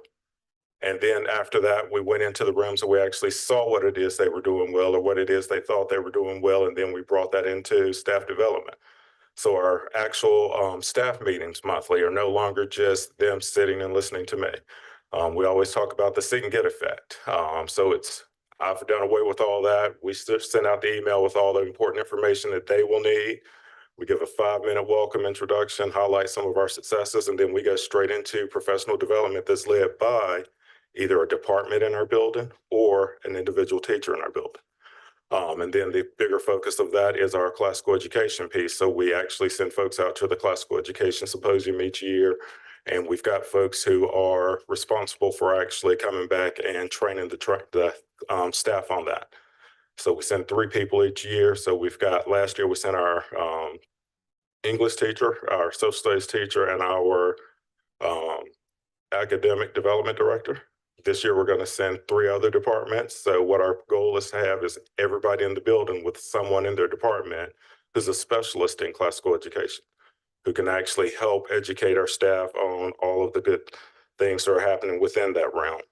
Our expanded college and career readiness programs. We work closely with Guilford Technical Community College with the College and Career Promise. Outside of that, we work with the North Carolina Virtual Public School, and we have a program called Edgenuity. All of those things are ways that we want to keep our kids engaged because, again, once you start doing really good things with kids and they actually start pushing themselves to that next level, they say, oh, you know what, we're a small traditional high school. You may not have everything I want. So what we've done is we've started, like I said, tag teaming with those folks to give kids more options. Because, again, once you have that small environment, it's important that you can still provide options without limiting kids. So that's what we've been able to do, like I said, through GTech, through North Carolina Virtual Public School, and through the assistance of Edgenuity. So we've got a ton of kids taking AP classes and getting AP credits or college credits throughout those programs. The results from those things have been consistent growth across all subgroups. Like I said, we just looked at that. Strong financial management with clean audits. I think that's very important for us. One of the things that I talk about with my board every year is I don't want us to have this huge surplus of money. I want us to take this money and I want us to pour it into every kid that we've got. And as long as we're able to keep the lights on, pay our staff, and put a little bit in the bank, I'm good. I know that's counterintuitive to some of my colleagues, and I'm okay with that. That's one of the things, like I said, that we have talked about. My board supports that. They are under the same mindset that I am with that. 0 active compliance issues, and then a successful post-COVID recovery. And we talked about some of the things going into COVID. So our next slide there is our ask. And I think that just based on what we've done and all the things that we're talking about, we are looking at the 7-year, but our staff really believes that we've done the work and put it in for that 10-year. I think our board is supportive of that as well. And the reason that we say that is we've got exceptional subgroup performance across all categories. We've got strong academic growth trajectory. We've got clean financial audits. We've got 0 compliance issues, and a demonstrated commitment to equity and excellence. And I think that is the big piece that separates us from a lot of other places. Like, we've got kids who literally drive an hour and a half to school every day. And for a parent to drive their kid an hour and a half through traffic and all that other stuff, there's got to be something special in those walls. And those are things that we talk about on a consistent basis for kids to want to hop in a car. As a parent of myself, of kids who are getting ready to start driving, I can't imagine letting my kids drive an hour and a half to school. But like I said, we've got kids who are doing it because they believe in what we're doing at Piedmont. Our current academic achievement, like I said, we're outperforming our current, or the LEA in which we reside in by 8 points. We've got top tier performance among traditional high schools. Last year, we were number 5 amongst all traditional high schools in Guilford County, and there are 27 there. And the one thing that we look at when we talk about that is I love the fact that we're in Guilford County because there are so many options for kids. But we consider ourselves to be the absolute best option. That's what we talk about all the time. And then our successful service to diverse student learners and population. So that is ours. Okay. Any questions for me? Thank you. Absolutely. For the work you're doing, the leadership you're providing to the school. This is impressive. Sir. I guess I have a question for the office, just to make sure I'm clear.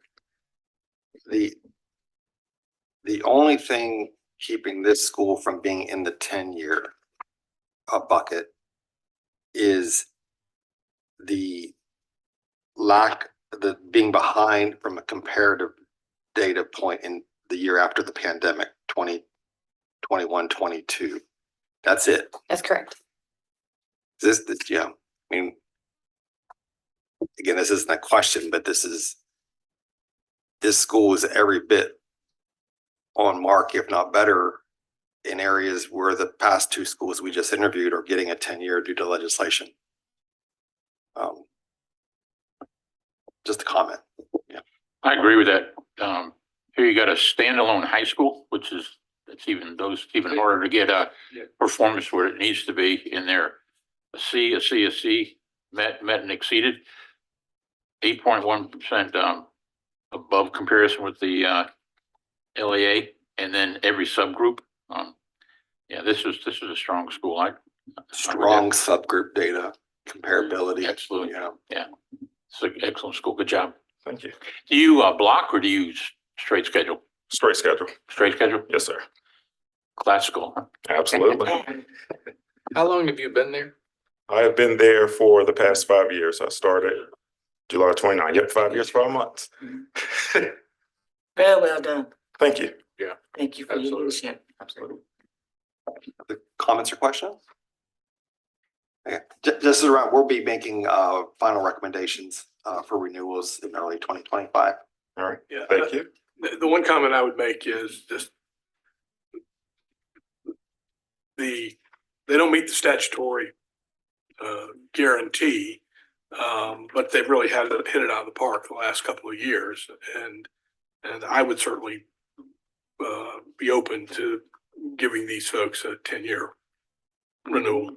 Yeah, and I would note that if I agree, and if that's the case, to go from a 3-year to a 10-year is quite a feat. To be considered for a 10-year after your last renewal being a 3-year, it's pretty great. Thank you.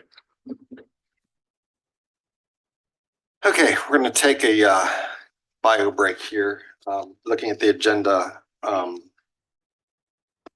that was yesterday's schedule. Let's look at today's schedule. Okay, we have a second round interview with Bettis Academy coming up. Let's start that at 10:50. Let's give you ourselves a 10-minute break. Come back at 10:50. And the folks from Bettis, you can sort of get ready.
Before we jump into the second round interview for Bettis Academy, I do just want to give a shout out to Jenna. I know she's getting ready to head back to Ohio, but just a tremendous amount of work that you and your colleagues have done. But I know you take the lead on this on the renewals. We had a massive amount of renewal schools this year.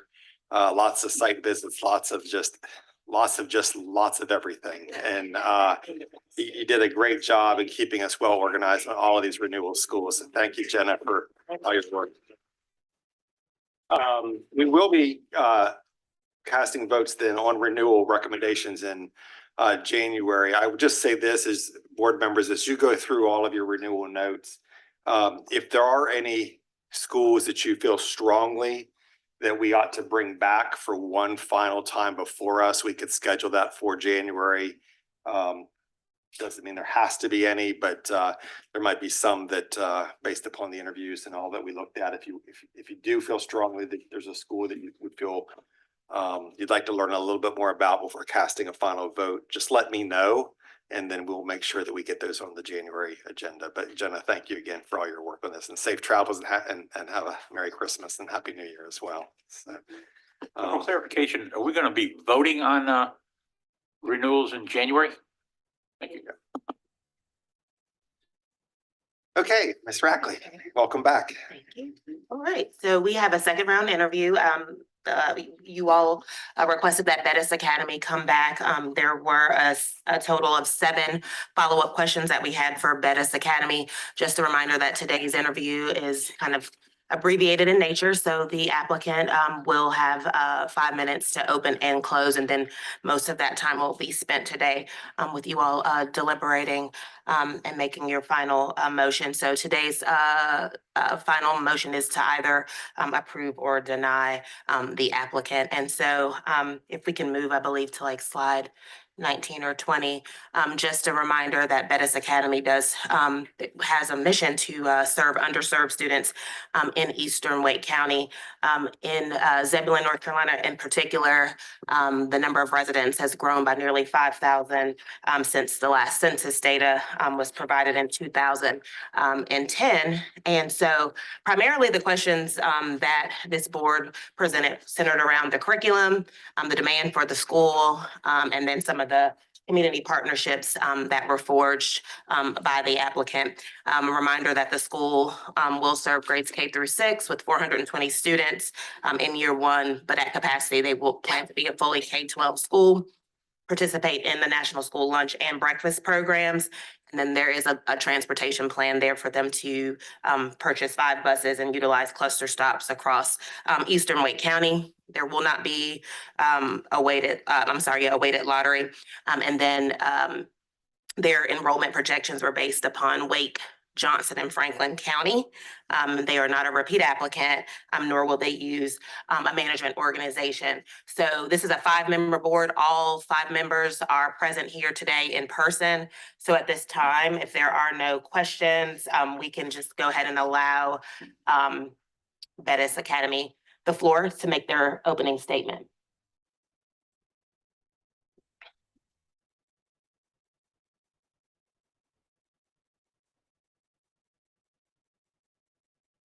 Welcome back. Thank you. You have 10 minutes.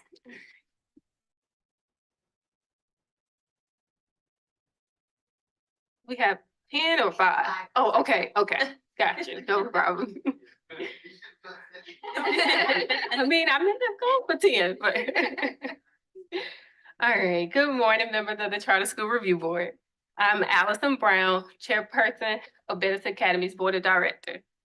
I would like to introduce my fellow board members, Mr. Quentin Miles, Ms. Robin Ash, Ms. Bianca Mays, and Ms. Jessica Hines. I would like to thank the Charter School Review Board for allowing us to share more about Bettis Academy and express my sincerest gratitude for the time and care you've invested into the process. The feedback we received has been incredibly insightful, and we are eager to share how we have applied it to the ever-evolving vision for the Academy.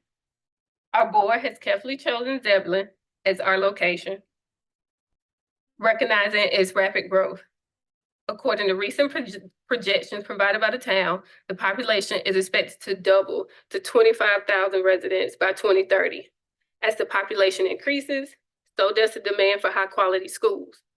Bettis Academy has garnered strong support from families, further affirming this need, and we are confident that we are ready to meet that need upon approval. Through our outreach efforts, it has become clear that key stakeholders, community members, parents, and students not only support, but actively want Bettis Academy to be part of Zebulon's future. Recently, both board and committee members have attended local events like Zebulon's Candy Cane Lane. We have visited the Boys and Girls Club and participated in food drives and sporting events to engage with hundreds of parents in the area. These interactions have not only expanded our network of support, but also deepened our excitement for what lies ahead.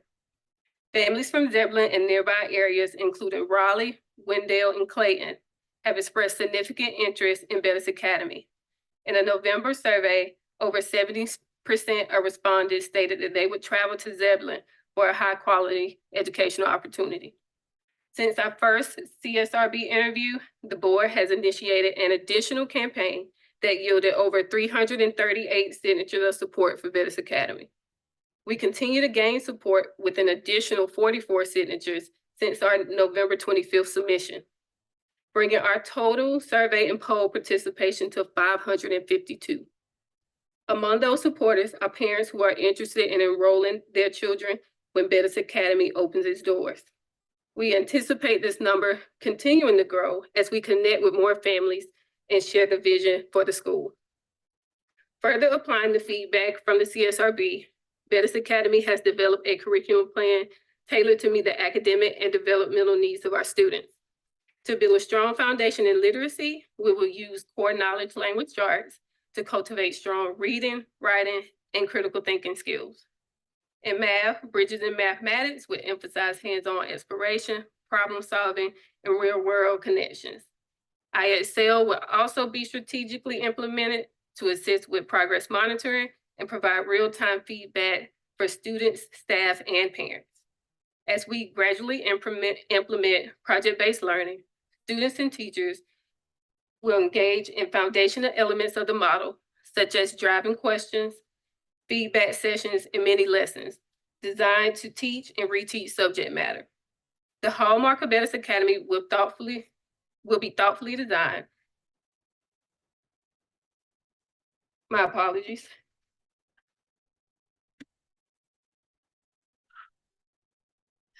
I'm sorry. Thoughtfully designed with a plan that seamlessly builds on concepts introduced at each grade level. With a strong focus on fostering the durable skills and mindsets highlighted in the state's Portrait of a Graduate, this creates a personalized learning experience for every child and ensures that academic success is attainable and extends into a community college setting. Beyond academics, our board is actively working to remove potential barriers by offering transportation and providing in the National School Lunch and Breakfast programs. We are opening doors for families who might feel hesitant to pursue a school of choice. We are also expanding our partnership with organizations like the Boys and Girls Club to provide convenient pickup and drop-off locations, addressing the need for after-school care, another barrier many families face when considering schools in the area. What truly distinguishes Bettis Academy is our commitment to inclusivity, accessibility, and personalized learning. We are a thoughtful, community-focused response to the growing needs of Zebulon and the surrounding areas. Ultimately, our aim is to address the unmet needs of our proposed demographic in a way that is uniquely ours. We are honored by your consideration and are prepared to answer any questions you may have today. Thank you. Thank you for that introduction. You're welcome. Okay, as a reminder, we interviewed the board back in October, and we asked them to come back today. We had sent them a series of questions based upon that interview in October that we'd asked them to address. We're not going to make you go through every one of them. You've addressed them in writing, so thank you for doing that. So just our time to ask any, maybe trying to focus as much we can on the second round of questions that we had submitted to them. So would anyone like to start? I have a question about your board composition. I think one of the things we recommended is that you add a board member from Wake Tech area, from Wendell. Have you been able to make any progress there? Yes, ma'am, we've made contact. One of the things that we are personally transparent with about the board is the amount of work that comes with this part of the process, which I'm sure you all understand that at this phase, it's a lot more time commitment, a lot of resources. So we are currently working on that. I do believe that once we are approved, particularly with some of those organizations like the community college, that getting someone from that organization to join our board will probably be pretty seamless. I think just that approval, knowing that we know that this is real, they want to know that this is real as well. So One of the questions I had asked in October was around your budget. Specific, I called out just it was a concern, our flag was the number of EC teachers, particularly given the population you're looking to serve, as well as only having a part-time nurse. Has there been discussions, or have you relooked at that from a budgetary perspective? yes, so Acadia and North Star helped us with those particular EC numbers. And so when consulting with them again, they kind of decided to shoot a little bit higher than I guess the LEA would expect, especially with combining the three LEAs, the Wake, Franklin, and Johnston.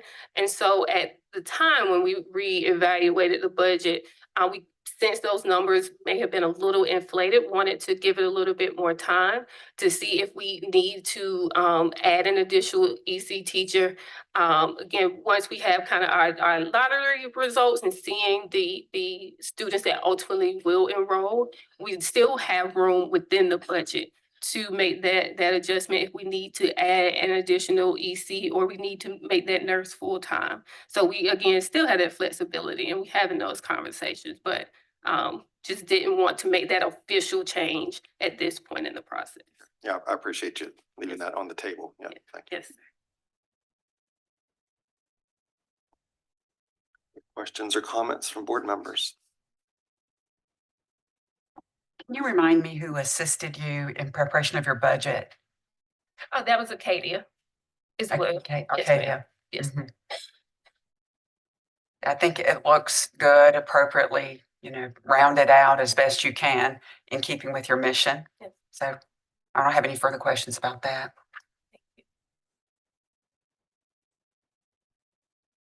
Has there been any updates to share since we were together 2 months ago around facilities, potential location, or is that still sort of status quo?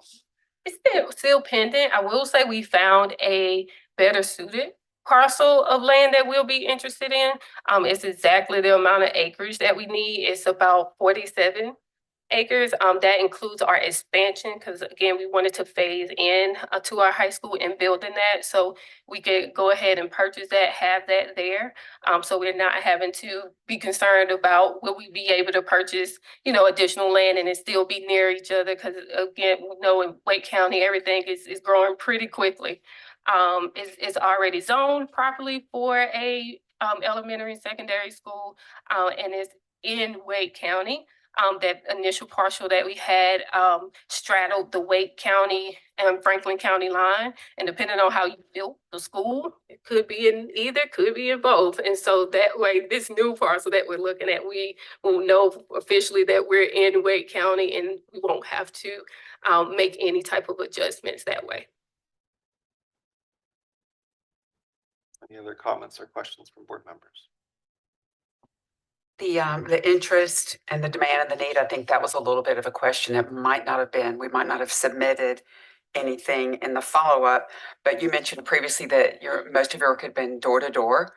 And then I think you conducted a couple of community meetings.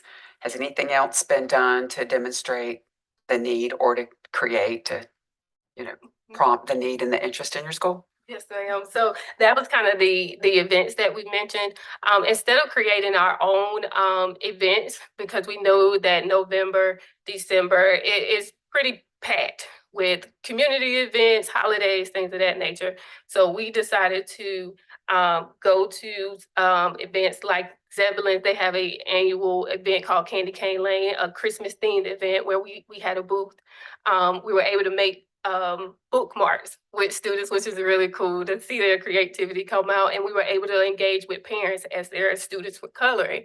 And so that's actually how we got so many centers of support. We had two kind of different versions, a paper version and an electronic version, just because as we were reevaluating our methods, parents want something quick, especially with events where they're wrangling their children and making sure they're not running across the street and, hey, where's your brother? Where's the coat? Where's all of the things? And so we, between the electronic surveys and then our physical signatures, that's how we ended up with 338 signatures of support for the school. And again, majority of those being parents who want to enroll their students whenever they open. There was a lot of excitement, which again made us that much more excited about what's to come. What type of activities did you do with the Boys and Girls Club? So there's already a lot of things going on with the Boys and Girls Club. So we kind of just more of a drop in as parents were coming to get their students. We just kind of share information with them. Again, in that arena, we have about good 5 minutes just from that process with them to between getting their children. So just again, sharing what we're trying to do, the school. Again, we had brochures that we passed out, and actually parents tend to stick around a lot during that time, a little bit longer, asking us questions. So that was kind of a more informal event, but did garner a lot of support there as well. Going back to facility, you identified a large piece of land. You said, how would you think about utilizing that? So what does it look like facility wise on that land? So we will have our elementary building that would initially, the first phase would be enough to accommodate our K-5 as well as our middle school grade levels, because we want to go ahead and have that kind of together. And then our phase 2 would be building the high school. And then hopefully over time, once finances are stabilized, we want to be able to build fields, the sporting events, because again, we do want to have sports. We know that that's a big thing in Wake County. And so that's what that additional land, an auditorium, a gym, things of that nature. So in year one, Oh, no, not in year one. So it's a phased in process. So year one, we would solely have our building for our elementary and middle. Oh, So- okay, I'm sorry. brick and mortar. Yes, sir. Our initial plan is to have brick and mortar. I will say we have a backup plan that we will have modular buildings if necessary. The land we will definitely get the land clear.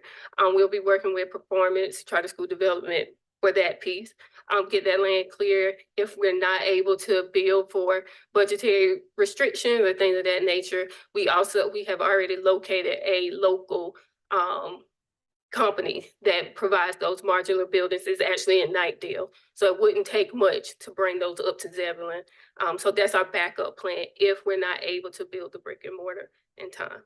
I'm sorry, you might have alluded to this just now. And how would you get the funding for either of those projects? So that's performance charter school development. They will provide that capital for us initially.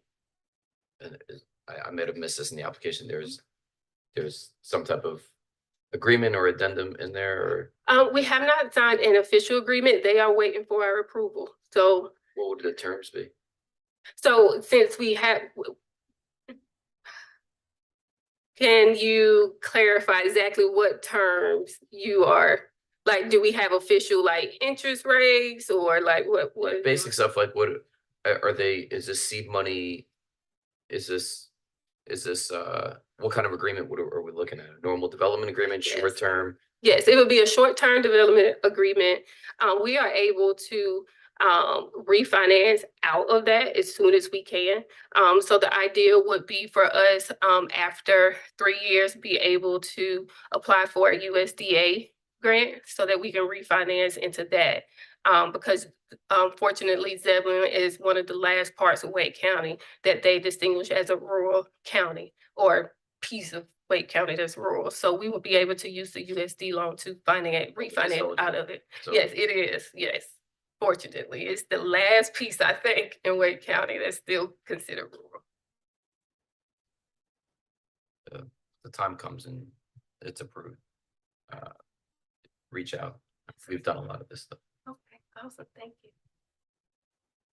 Other questions or comments?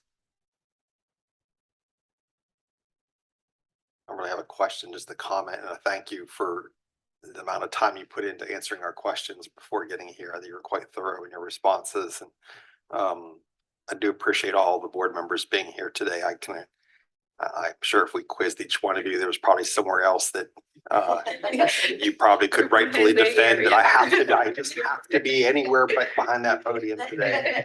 But you know, that says a lot for you want this school, and we appreciate you taking your time to be here today. And I would suggest that you diversify. Yes, ma'am. We're working on that. Great. We're working on that. Okay, 5 minutes for a closing statement, if you choose.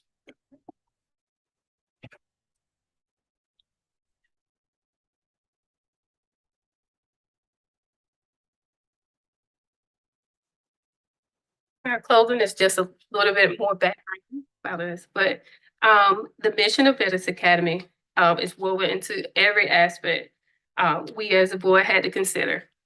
Either the name itself serves a purpose beyond what the eyes can see. That name was chosen because of my maternal grandmother, Elizabeth Bettis, who only had a 3rd grade education, and not because she didn't want to attain further education, but because survival had to be prioritized. It's also in honor of my mother, who, despite having to work in the hot sun and the peach fields of South Carolina, still graduated 3rd in her high school class. And despite that achievement and that determination, sadly, others didn't see that hard work and determination as potential and attempt to nurture it.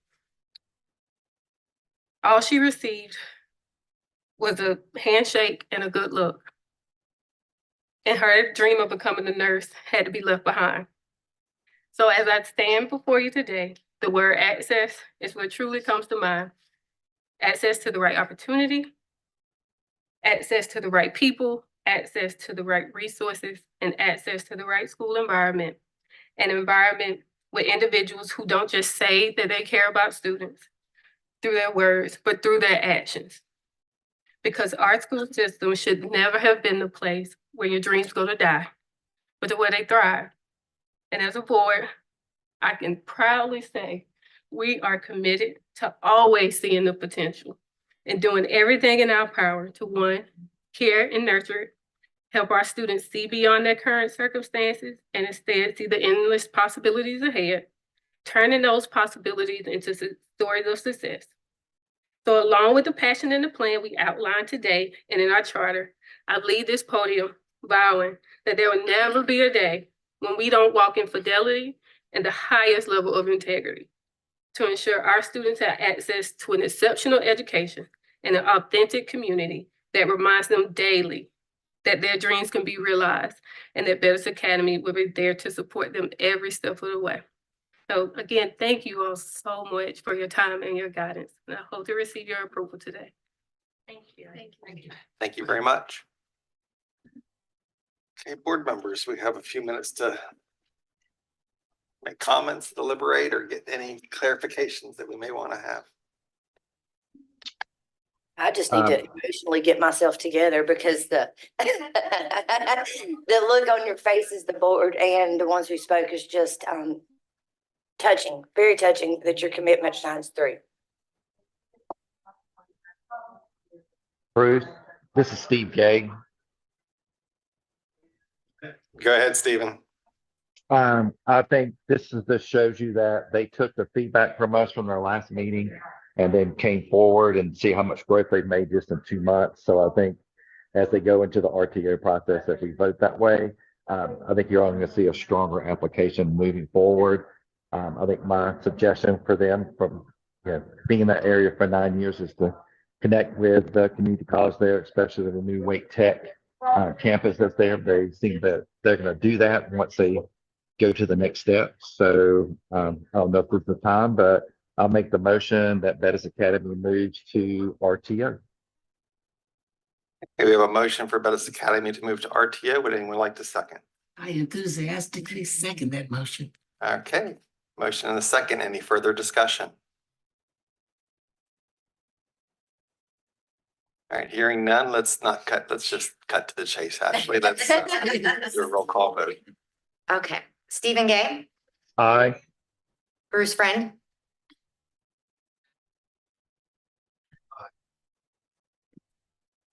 Aye. Rita Hare, Aye. Dave Machado, Aye. Hilda Parlay, Graciously approved. Todd Godby, Aye. Eric Sanchez, Aye. Bart Danielson, Aye. Shelley Shope. Aye. Alex Quigley. Aye. You are unanimously approved.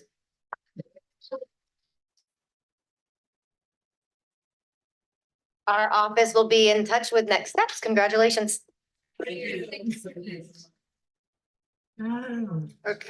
look at that, we're even ahead of schedule. So the plan for lunch is lunch here, but then we're going downstairs for special performance. Is that correct? You know what time? Yeah. Yes. If the concert is at 11:30, so once lunch comes, you can kind of come, go. So we should go down now for the performance. I don't know if they're there yet. It will be right at 11:30. Okay, so we're gonna break for lunch, just but please make your way downstairs to the first floor by. How long do we have? Until 12:45. Okay. So you've got time to watch and then to eat. Yeah. They're not bad. No, they're very good. I've seen them before. I have a question regarding, on the agenda, 215, we're talking about application revisions.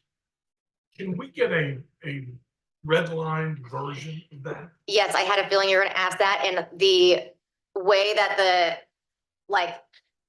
the system that we're using in Edlusion to do that makes it very difficult. So we're gonna have a presentation of the summarized changes, because the red lines did not work in the thing we were working in. Can you post that Yes, do we? presentation material as well then into the? Yeah, I'll look That's into not that. there right now. Okay, I'll look into that. The presentation is at the end of the application. Oh, okay. We'll help you find it. It's an eBird. If you go to the application PowerPoint, for today, it should be at the end of that. It's all together on this same one we were just looking at. Ashley, just a question. This is Yeah. selfish. I know I would like to take time to look at the red line version versus, is it uber important that we approve this today, or is this something we could wait till January to actually, the board members have a chance to actually review it more in depthly? I think we will have time. Let me talk to Melanie, because the application opens the last Friday in January. So we have to get it to the developer to get in the system. So let me talk to her, and then I can let you know when we resume. We could put it on the first day of our January meeting. True. January is a little bit, isn't it like the 13th? Could we do even a called meeting or something virtually? Just to Yeah. give us a little time to. Yeah, we can work it out either way. Yeah, Okay, so do you- I just think I'm true confession, I haven't had a chance to go through Yeah. it, and to not even see a red line version, to Bart's point of this is changed, not changed. I feel a Yeah. little bit unprepared to vote on it today. Okay, so why don't we do this? Why don't we just have Melanie summarize what we have changed as a preview, so you know what you're looking for, and then we'll get the red line, we'll figure out how to do the red line and get that to you, and then we'll bring it back in January. Okay, If we need to call a special meeting. okay, great. That's good. It's really too important to. I agree. Is this something that we put out for public comment or just to the board? No, just to the board. I mean, anybody is welcome to. send us comments, but that's not something that's required or that we normally do. Yeah, I haven't seen it either, but I think public comment, I think some of our stakeholders will want to look at it and give us some comments, whether we don't have a public comment session. So I think trying to vote on it today would be a little too hasty. I agree. Thank you. Right, 12, we said 12:45. Are you doing a solo? I am.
Okay, welcome back from lunch, and we're heading into our afternoon agenda, and we have one more applicant to interview. So with that, I'm going to turn it over to Ms. Rackley. Good afternoon. This is our final round one interview for the 2024 charter application cycle. And so today, board, you'll have the opportunity to make one of three recommendations: to approve, to deny, or to hold over for a second round in the month of January, with the reminder that we do have an additional a second round interview already slated for January. And so just kind of a preview of the interview today is 1 hour in duration, followed by the 30 minutes that you'll have to interview the actual management organization today. So with that being said, the 10-minute vote, that 10-minute final vote will be held until the management organization interview concludes. And so joining us today is the North Carolina Connections Academy board in relation with Connections Academy Education LLC, also known as Pearson Virtual USA. And so Connections Education LLC is the for-profit management organization that is affiliated with the North Carolina Connections Academy application. Connections Education currently operates, looks like 38 schools across 31 states. Across the country. Their website also lists in development for any other state in the country that for which there is not currently a charter. The management organization is based out of Baltimore, Maryland. What we received as part of their application includes the Security Exchange Commission report for their year ending in 2021. The applicant has also provided consolidated financial statements. There's an annual report for 2023 that includes some strategic, some governance, and some financial audit committee reporting. There's also some additional details that were provided beyond their balance sheet date to include some acquisitions that they've made, namely in the Credly Incorporated. So all of that was provided as part of the EMO financial history documentation that was submitted as part of the application. And then in kind of standard fashion, some of the items that we ask the actual charter board to think about and the way in which you'll evaluate is the strengths of the application is whether or not the board has knowledge of the EMO generally, if they understand the relationships that the management organization has to their banking institutions, what legal counsel the management organization use, what auditing firms and accounting firms that the management organization uses. If there are mechanisms and apparatus in place that would allow this board to maintain their own legal independent counsel, to make sure that there are arm's length, distance for their any type of agreements that they enter into. And also making sure that the board has budgeted adequate resources to fulfill their contract. On the next slide, again, typical due diligence for a charter board would make sure that they have adequate fiscal policies in place, that they understand the contractual agreements that they're entering into, and that there's also an articulation of service provisions and associated costs for any additional services provided by the EMO. We also ask that boards are able to demonstrate their understanding of what their financial situation is, and making sure that if the management organization provides financial services, that there's monthly financial statements provided that includes balance sheets, that they understand that there's revenues, their expenditures, and that's provided on regular intervals. And so on the next slide, there are generally what we do when there are management organizations is kind of look out there to see what is in the media relative to schools. And so the Office of Charter Schools has pulled together certain kind of media headlines that were outside of just general press release. And so things that kind of garnered local media attention. So those things have been highlighted as well for your reference. And so to move forward, NC Connections Academy is looking to open in the 26-27 school year under the standard timeline, planning to be a fully K-12 school at inception with 750 students rounding out at capacity in year 5 with 3,500 students serving grades K through 12. Because this school is a full remote school, they will not provide any food or transportation services, nor will there be a weighted lottery. There will also be no facility outside of a small administrative office space that the school plans to lease in the Raleigh-Durham, greater Raleigh-Durham area. This is not a repeat applicant, although I think that the management organization, there is some prior relationships there with the virtual schools that were in pilot status previously. And again, this application, the assistance was provided by the EMO, so Connections Education LLC. This board that we will hear from today, a primary contact has been Ms. Marshall Sutton. This is a 7-member board. I believe they have 5 members that are present today. And so at this time, we can allow, if you want to go to the next slide, we can allow Ms. Sutton and the NC Connections Board to make their way to the front to make their 10-minute introduction statement. We do have their enrollment projections here based, again, this is statewide projections. This is compared to the entire state as far as subgroup data. And then I would also put a note there that in terms of like with the budget, because this is a statewide application, the Office of Charter Schools and the way the budget template was kind of formulated, it required us to average like the state per pupil amounts and those local per pupil amounts. We had to take an average anytime we have a statewide applicant, because obviously we don't know which counties are going to pull from. So we averaged all of those per pupil. So that's where their budget came from, as well as these enrollment projections are based upon a full statewide comparison. So with that being said, we can now allow Ms. Sutton and her board to come and make their introduction statement.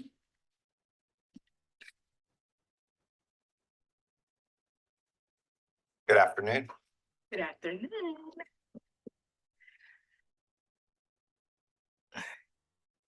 Good afternoon, Chairman Friend and members of the Charter School Review Board. Thank you for the opportunity to discuss the North Carolina Connections Academy application and provide answers to any questions you may have. We would like to thank the professional staff members who reviewed our application and provided such thorough and positive feedback. Our board appreciates your time and thoughtful review. First, please allow us to briefly introduce myself and my fellow board members. Ms. Alexis Boykin is our board treasurer and is highly experienced in organizational leadership and program management, having served in these capacities within insurance and IT industries for over 20 years. Ms. Alexandria Speller Ratcliffe is our board secretary, bringing to our board her expertise through teaching special education and working as a parent in parent advocacy. She holds a master's in special education and is expected to receive her doctorate in educational leadership early next year. Dr. Ward Umer serves as Chief Academic Officer, Provost, Dean, and President of multiple higher education institutions, currently serving as President of Trinity Medical Sciences University. He brings a wealth of strategic leadership experience to our board. Ms. Tanya Faison also holds advanced degrees in educational leadership, accounting, and has been a high school and middle school principal, as well as a virtual school principal. She holds a number of education-related licenses and certifications and experience in both virtual learning and CTE programs. I am Marshall Sutton, board president, and I have over 30 years of experience in K-12 education. I have served as career development coordinator, DPI, DPI CTE consultant, also special populations, and currently serving as an assistant principal with Wayne County Public Schools. I am excited to be a part of this board and also a part of this new school. I would also like to mention that we have two other board members who have professional commitments today that were not able to be here. Daniel Kushvik is an attorney who works in education law, family court, and corporate law. He's not here today because he's in court. Also absent today is Dr. Nicholas D'Antonio, who I believe submitted a letter to you because he's unable to be here today due to previous work commitments in Germany, where he's participating in an apprenticeship exchange program for workforce development subject matter experts with German American Chamber of Commerce. Thank you, board. Our board is committed to our mission to help students meet performance standards and maximize their potential through an individualized learning program. The school's tailored approach prepares students of all abilities to succeed in school and life. We believe our school will provide a high-quality educational solution that incorporates the skills of a well-balanced board with the knowledge and expertise in virtual learning of our chosen educational services provider, Pearson. North Carolina Connections Academy will combine a high-quality curriculum, exceptional state-certified teachers, individualized learning, easy-to-use technology, socialization, and community and college and career readiness programs that will serve students across our great state. Through our continued information sessions and online outreach, we have seen overwhelming interest by parents and students for the Connections Academy career-focused instructional model that supporters from 97 of the 100 counties represented and 735 statements of support. Available to any student in our state, we strongly believe North Carolina Connections Academy will provide students with a unique opportunity in a statewide virtual setting that will focus on career competencies, project-based learning, skills and engagement badging, and career competencies pathways exploration. Our school will remove barriers to engage in new career-focused opportunities for students who may not have access in their own local communities. Some opportunities include a program designed to increase employment opportunities and college readiness depending on the student's individual interest and future plans. Connection students will have access to Coursera, a global online learning platform, Academe, the largest career sharing network in higher education, eDynamic Learning, a provider of career technical education, and Credly, a global leader in digital credentialing. Through our career program, students will take aptitude assessments that connect them with exploration opportunities that align with their individual results. These opportunities include career communities, through which they are exposed to a variety of jobs and experts within their clusters of interest, along with opportunities to identify and pursue individual topics of interest and activity exploration. Students will also have access to a variety of pathways that will prepare them to earn industry certifications across several career pathway clusters, including in North Carolina's highest growth industries, such as health and IT. Our school leadership team will leverage higher education partnerships to ensure students have access to robust dual enrollment opportunities as well. We know how critical networking is for students, no matter if they are career or college bound. To that end, our board and our partner Pearson are committed to creating a series of strategic industry and college partnerships. Our school leadership team will facilitate mentorships, internships, and project-based learning opportunities that expose students to authentic post-secondary experiences and guide them to informed decisions about their future beyond high school. We know that career and college readiness looks different depending on the age of the student. The North Carolina Connections College and Career Readiness Model prepares students in grades 9 through 12 to thrive in their intimate future, guides students in grades 6 through 8 in exploring and planning for the years ahead, and introduces K through 5 students to badging and durable skills such as communication and collaboration that will serve them well through school and beyond. We are committed to ensuring students are receiving age-appropriate access to our career model. We also built in a 1-week Connections Week, or C Week, in addition to the standard 185 days, which is another unique component of our model. C Week will be held in the early spring prior to state testing. Students in all grades who are on track will participate in project-based learning with a focus on leadership building activities and career exploration. Students may also spend this time catching up on assignments and/or preparing for state testing depending on their personalized learning plan, as we recognize the path to success is unique to every child.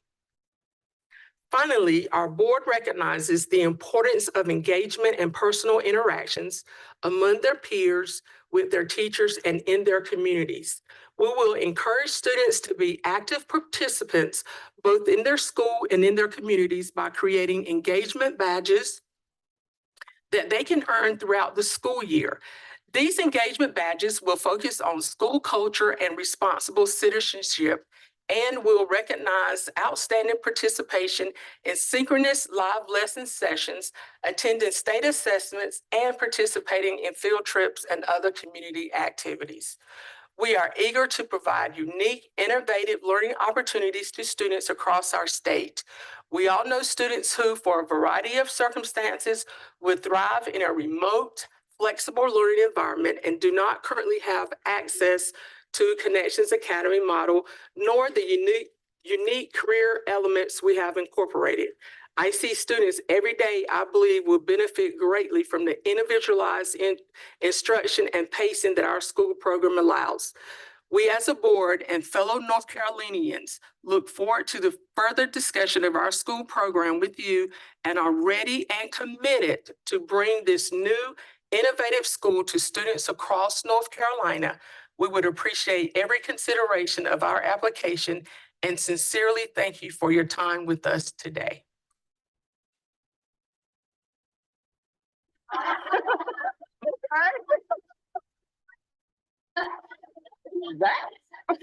mean, how many times did you practice that in mirror? Oh, but you know, it was a lot. All right, well, I don't know what's gonna happen here, but you get an A for that. So thank you for that introduction. Yep. Okay, board members, it's our time for questions that we might have for this is the time for questions specifically for the board. Keep in mind, if there are questions for the management company, we've slotted time for that as well. So if anyone would like to begin, I actually have a page full of questions here, but which probably comes as no surprise for the virtual school. But I'll let others begin. Yeah, of course, I have a number of budget questions, and I think they could go to both, but I think I'll save them. Just so thank you for that great presentation and for a very strong application. It's thorough and comprehensive, well integrated. You can see that curriculum instruction experts have had their hands on it. It's very thorough in your education plan. I noticed that if you begin year one with 750 students and you have 20 core teachers, my math tells me that's about 37 students to a teacher. I'd like to know if that's the plan, and we'll throw out a lot of questions. We'll just kind of throw out questions right now. You don't need to answer just yet, and then Yeah, so I'm just gonna throw a couple and then I'll stop. I also would like to know if it's a requirement that the parent be the learning coach at home. And then I probably would later like to ask the treasurer a few questions, but I'll save those because that also does involve your management company. Any other questions from board members?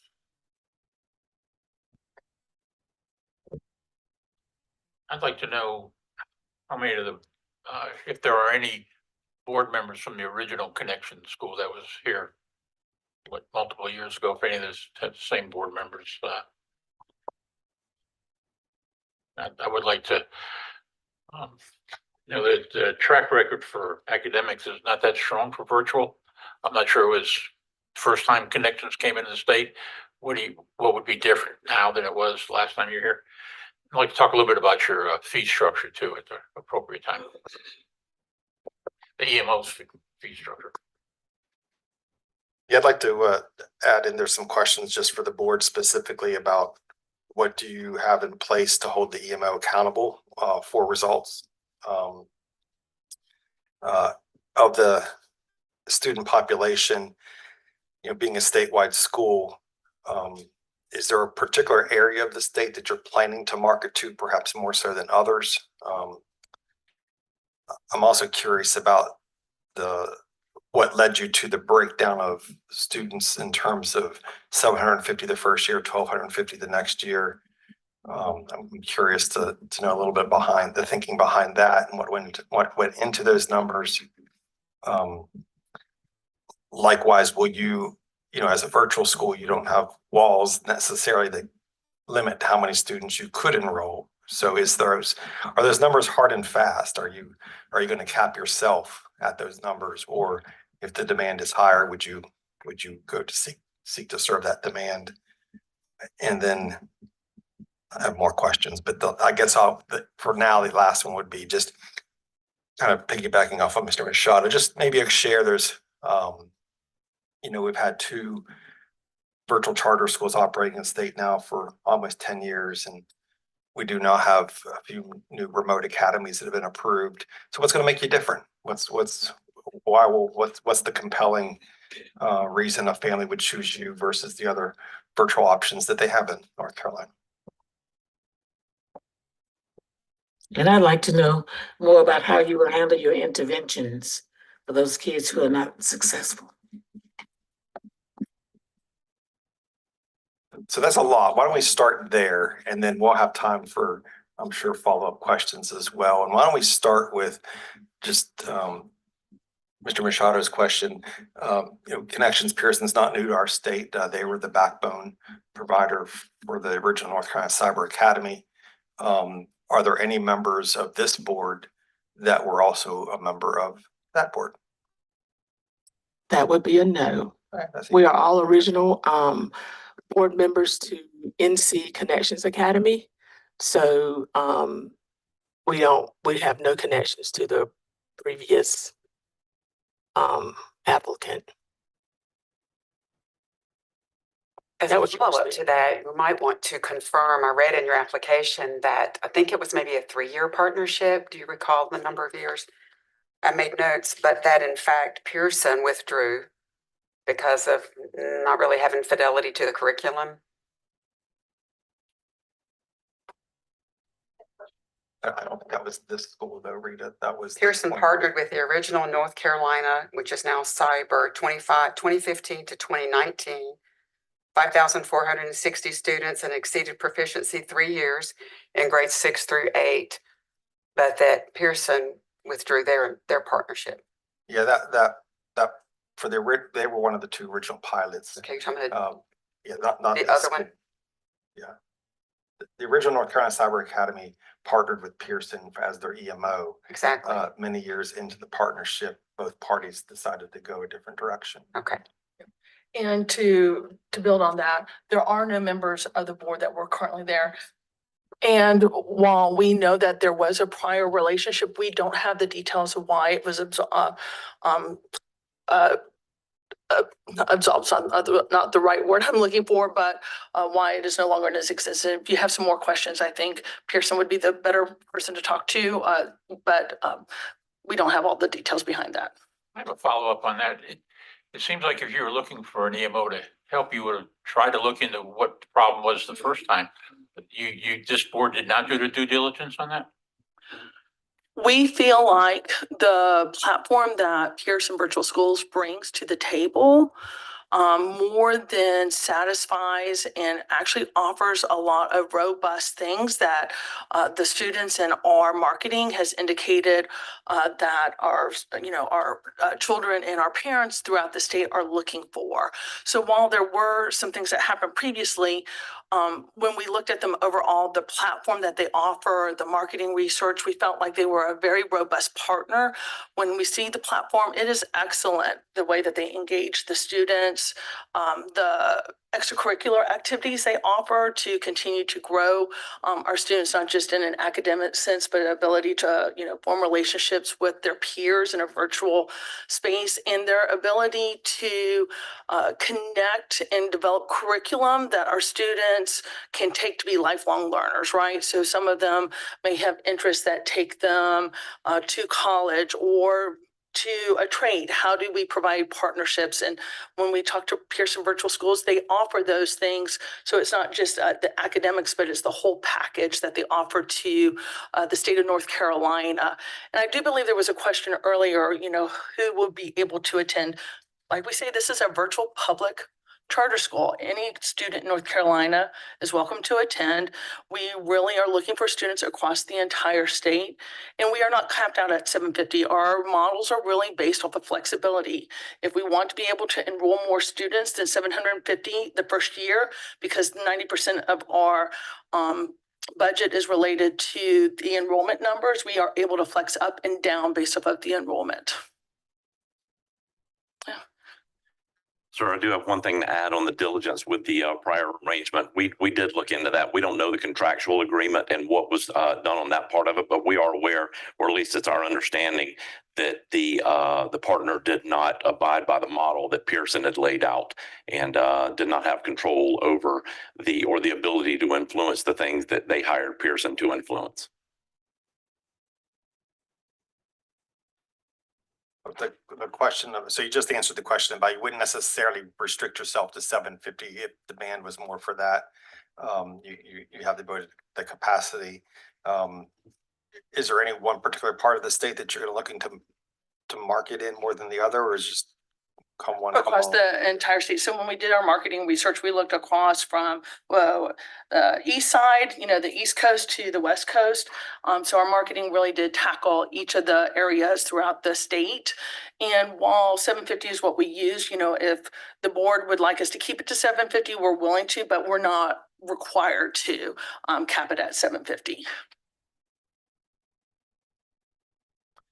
Some other questions? Yeah, I'm the treasurer, so if anybody wants to hit other besides the budget specific ones, I'm more than welcome to. I do know there were some questions around the fiduciary and making sure that we are, have the appropriate oversight. So once a month, a couple things that we are doing. So once a month, we'll be reviewing all of the statements. As the treasurer, I'll be able to write the checks. Our EMO, Pearson Virtual Schools, will be able to see the transactions to help us pull to create the statements, but they will not be able to write anything. They will not be able to withdraw funds out of our checking account. So we will also be reviewing all of our financial statements at our board meetings every month. So we will have a monthly review, and we will be having an independent outside audit. So an auditor that we will have that is contracted with the board, not necessarily not through Pearson, so that we can make sure that we have an independent view of our financials. Related to the finances then, so you're when you're running a virtual school, you're not just billing one or two districts, you could potentially be billing 102 districts. Correct. Will the billing come from you as the treasurer and the board, or will the EMO handle the billing of the EMO, since we will be contracting with the EMO, and I know there were some questions that we will get into later around the fee structures, they will be handling a lot of our back end office.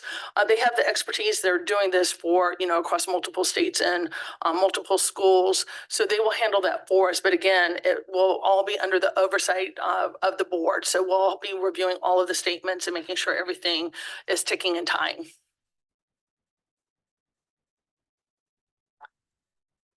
Yes, oh, I can go ahead and do that also. So while the class size, I think you mentioned was about 1 to 27 or 37, it flexes up and down based off of the difficulty of the course. So what we have said is that is the average, but when you look at the platform, some of the classes may have a harder rating, and so those class sizes may be smaller. And then for those class sizes that might be a little bit easier, they could have a higher student to teacher ratio. But it really does flex to the difficulty of the class and to dictate like what is the overall class size. Additionally, some of our students, will have some things that are where they go in and they can do everything themselves. They don't really need to reach out to this teacher, maybe just send them questions, maybe because of the reason they're in the virtual school, right? Maybe they're working more at night, doing their work at night. And so they can drop in on classes if they want, but they may do most of their stuff through the platform, but during normal school hours. But so it really also depends on how the student wants to engage the teacher. And I think that's a very important fact here, is that this school is really designed to meet the students where they are, right? How do they best learn? So we're really gearing ourselves towards students where a traditional brick and mortar school, maybe they feel they've got a chronic illness, maybe they're top tier athletes, maybe they have commitments at home that they need to be stay a little closer to home. Maybe they're a little anxious and don't feel comfortable for that year or two and want to really prefer being at home during that time period. It really is to meet the students where they are.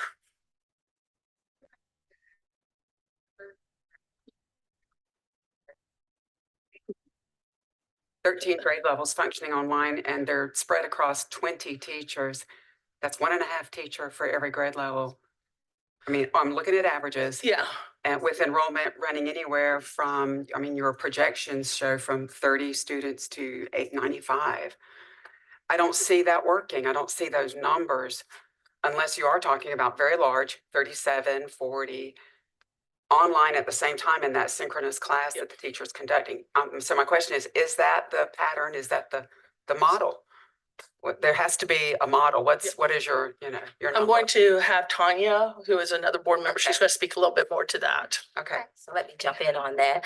I understand the 37-to-1 ratio, but when you're looking at those classes, when we have synchronous learning, we have live learning sessions. So students may not always attend all the learning sessions, so they will be recorded. So there's not necessarily a time that all students may be on at the same time because of their different ability, how they learn the content. So they may not always be up there, but teachers will be able to invite students when they see that students may not be doing well, if they're partnering with the learning coach, who's the parent at home.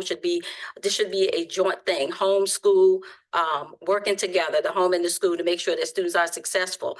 So there may not always be a time that all 37 students, but I do understand what you're asking. And that may be something that we may need to go back and look at and make sure that we are touching those things that need to be touched. Don't want to just like pull your chain and say, hey, we're doing this, we're doing that. But we want to make sure that if there's a question that you're asking and we have not really engaged in that, but we want to make sure that this works, then maybe that is something we can go back and look at. But I do think that there probably will not be a time that 37 students will be in that class at one time. But if it is, then, that's something that we just need to look at and make sure that we're covering it. But with all the other things that we're providing, I think that even with 37 students, that those students could still be successful, because we're going to make sure we have qualified teachers in partnership with the learning coach, and also the administrators and other teachers, school counselors, any students that may be special education, making sure that we're touching all those things to make sure that all those students are successful in those classes. So let's pause a minute. If Pearson is operating 45 virtual schools with 100,000 students, again, there must be an average number of students online for a given class. They have to have numbers, data. There has to be a model. I'm really asking what that is. But Tanya, you founded a middle school virtual school, correct? So let me ask you this, because I noted the same thing: 952 students, and there were 7 teachers. So what were those numbers? Oh yeah, it was very interesting. So that's kind of different because that was through Charlotte Mecklenburg Schools. Right. So I was the founding principal. I had 6 weeks to open a virtual school. It's post-pandemic. Everybody's up in an uproar. So my job was to make sure that we provided a space for that. So 7 teachers, now 152. We moved to an A-day, B-day schedule for the first 9 weeks, where we had those 7 teachers. They might have 120 kids on camera, 120 kids off that were working. So we did asynchronous work and synchronous. After the first 9 weeks, we had gotten up to 17 teachers. So then we went back and we rescheduled all those kids like in cohorts. Yeah. So they had made sure that they were having English and math, those really required classes for the EOGs. And then by the end of the 3rd quarter, we had 26. So then we did that again. Luckily, we went into the 2nd year, 100% retention. So it was hard for teachers when they had 120 kids on camera, but it was just the work of making sure that I, as the principal, continued to hire and find those qualified teachers that would come in, and we just adjusted. Every time there was a new teacher, we adjusted the schedule. We wanted to make sure that we put our best foot forward, that every student would have a qualified teacher in front of them. So with Pearson, we may have to make adjustments as those things. We can plan for what we're planning for 750. We may end up with 920, like I did, because I didn't even know we would have that many. But you make adjustments, and you always do what's best for kids. You don't do what's easiest, because it was easy to have 120 because that was quick. But then you have to stop and think, was that the best for kids? No, it was not. So we continued to hire. And every time we hired a teacher, we redid schedules. Sure was. Yes. That was crisis response. Yes, as well. it was. So It you really were in was. crisis But period. yes, ma'am. We get that, but I wondered how it worked when I saw that Yeah. that's where you had That- operated at that yeah. time. Yes, ma'am. Yeah, Yeah, you wanna- I don't want to add, I'm not trying to answer for the applicant with what I'm about to share, but this has been a challenge for 25 years in the virtual space when we talk about student teacher ratios, because we attack this with the mindset of a traditional school. And that's, if I told you that I had 25 to 1 ratio in middle or high school, you'd say that doesn't sound abnormal. If I said I had 150 to 1, you'd say, oh my gosh, that's crazy. But my middle school teachers have 150 students that come through the door every day, right? And so not all the students are online synchronously at the same time. And teacher-student ratios in a virtual environment typically do vary by grade level, by course. And so it's hard to have a single number and say it's 18 to 1, because in some classes it might be, in some classes it may not be. And as a teacher, I still might have, I'm making this up, 100 students on my roster, but that doesn't mean that I'm delivering live instruction to 100 at what that was. Right, so that teacher is responsible to monitor that attendance for every student. How many students are we talking about at different grade levels? There are no parameters named. So maybe there can't be. That's what you're saying. I think there can be. I think it's hard to, it'd be hard to answer that question until you actually know the grade level of the students who've actually signed up. Nationally, the average for Pearson Online is 1 to 27 on any given day. So. You talk about a little bit about how you're going to serve students who need extra support or EC. So we're going to follow the state laws and guidelines behind IDEA, FERPA, and 504, Section 504. We will use Child Find, just like the state of North Carolina uses, and make sure that we're identifying those students that need these special services, whether they come in and already have an IEP, that we can request those records, or if the parent enrolls them and say, I feel like my child needs some support as far as exceptional children. As far as interventions, I think someone said, we will set up times when students will be able to receive those. That would be based on the learning coach and the teacher working together to establish what are those things that the student needs. I think you mentioned monitoring. Yes, monitoring attendance. Are they coming to any sessions, whether it's a live session, are they joining the platform and getting their work done?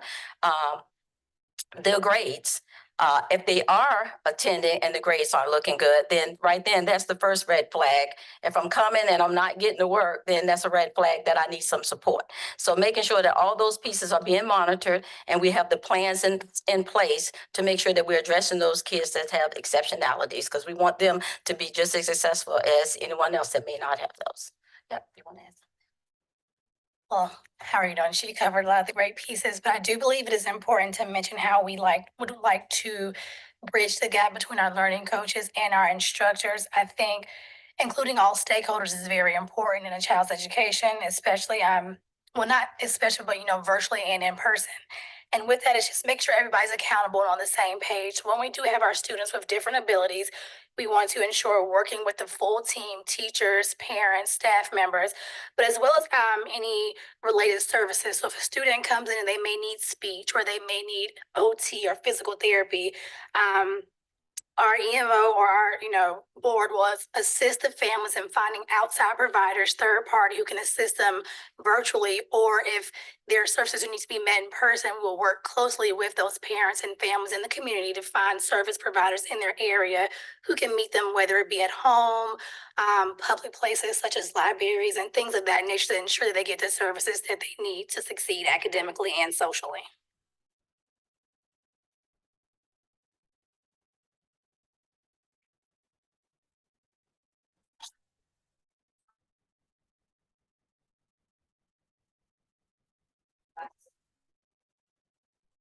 She just made reference to the learning coaches and bridging the gap, she said, between the learning coaches and the instructors. Are the learning coaches the parents? Is that what you mean? Yes, the learning coaches are the parents. Yes, I'm sorry. So that will be just. Right, Yes. is that an expectation that the parent will be the learning coach at home? Yes. Yes. Yes, the learning coaches are the parents. And again, that's just to ensure that everybody's on the same page. We all know what's going on. I know it seems like a big ask to ask parents to be responsible in the day-to-day of their child's education. However, we feel it's important that they are engaged, they know what's going on. When we leave children, with the instructional devices, we want to make sure parents know what's happening day to day. So if there's assignments they need assistance on, if there's some they're falling behind in, the parents are aware so they can assist at home as well. Very similar to the in-person learning in public schools and charter schools. So will the parents be trained in certain areas? Yes. Especially in math. So there was training. So parents are more often than not the learning coach. They are not required to be the learning coach. There could be someone else in the home or in the family or guardian that would do that. We do have training to offer to the learning coach as well, and it actually ties into the staffing ratios as well. So when you think about that 1 to 37, you have to take into account they've got the learning coach, they've got if they're in career readiness, they've got the one-on-one mentor that is also involved. So there's a lot of chefs in the kitchen for that. So, but not always the learning coach. So I want to be cognizant of time, and so we do have a closing. But should we continue to answer questions or?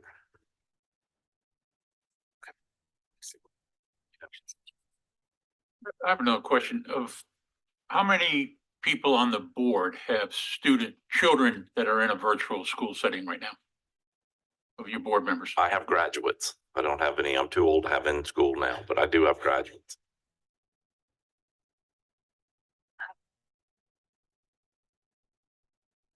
I have a sixth grader. He is not currently enrolled in virtual, but he did attend Virtual Academy during the pandemic and a little bit post-pandemic because there was the anxiety of going back into the public school setting. In recent conversations with my scholar and talking about, what I'm doing here and what we're trying to bring to the state, he has expressed interest in going back into a virtual academy. And as we've all mentioned, I think different learners require and deserve different types of education. So I do believe a virtual academy fits a lot of students. Go back to one of the questions I asked earlier.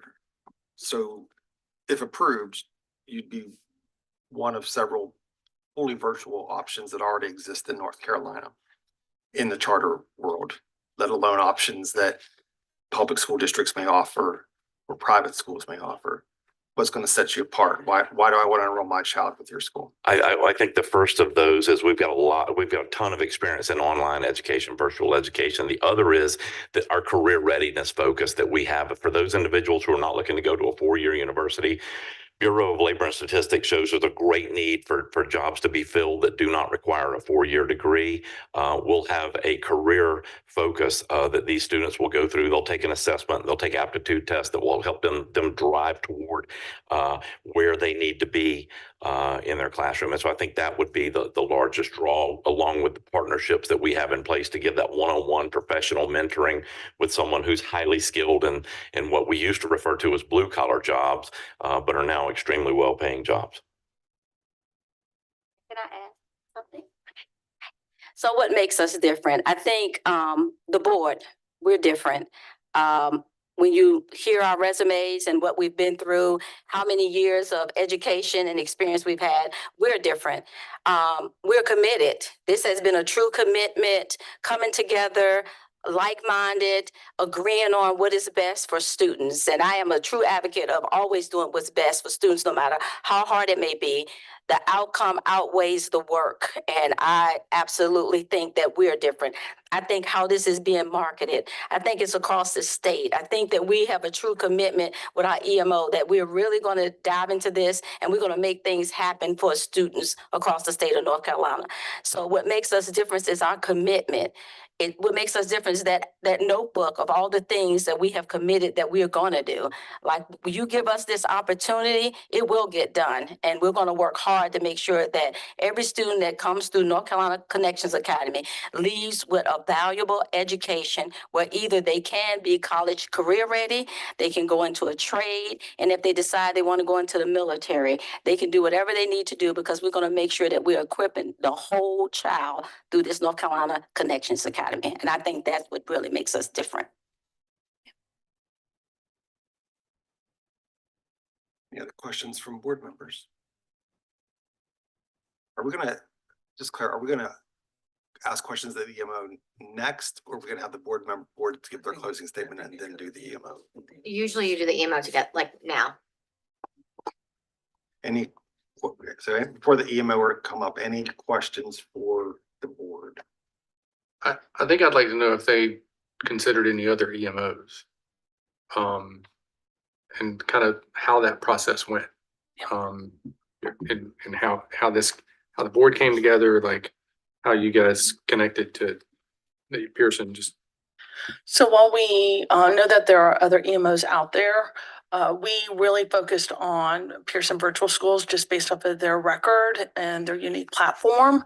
We're very excited to be able to offer it to our states and feel like it offers something to our students. Again, all the great things that we've talked about here that, you know, our students across the state would benefit from. I've got a follow-up question to that. Yes, sir. So I understand Pearson has a great platform. They also produce content. It's not just the platform, but there's stuff that goes on the platform. Right. How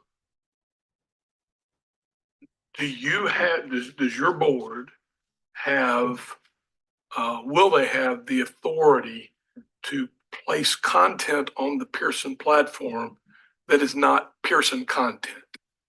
So there are 20 developers of content, K-12 content or more out there.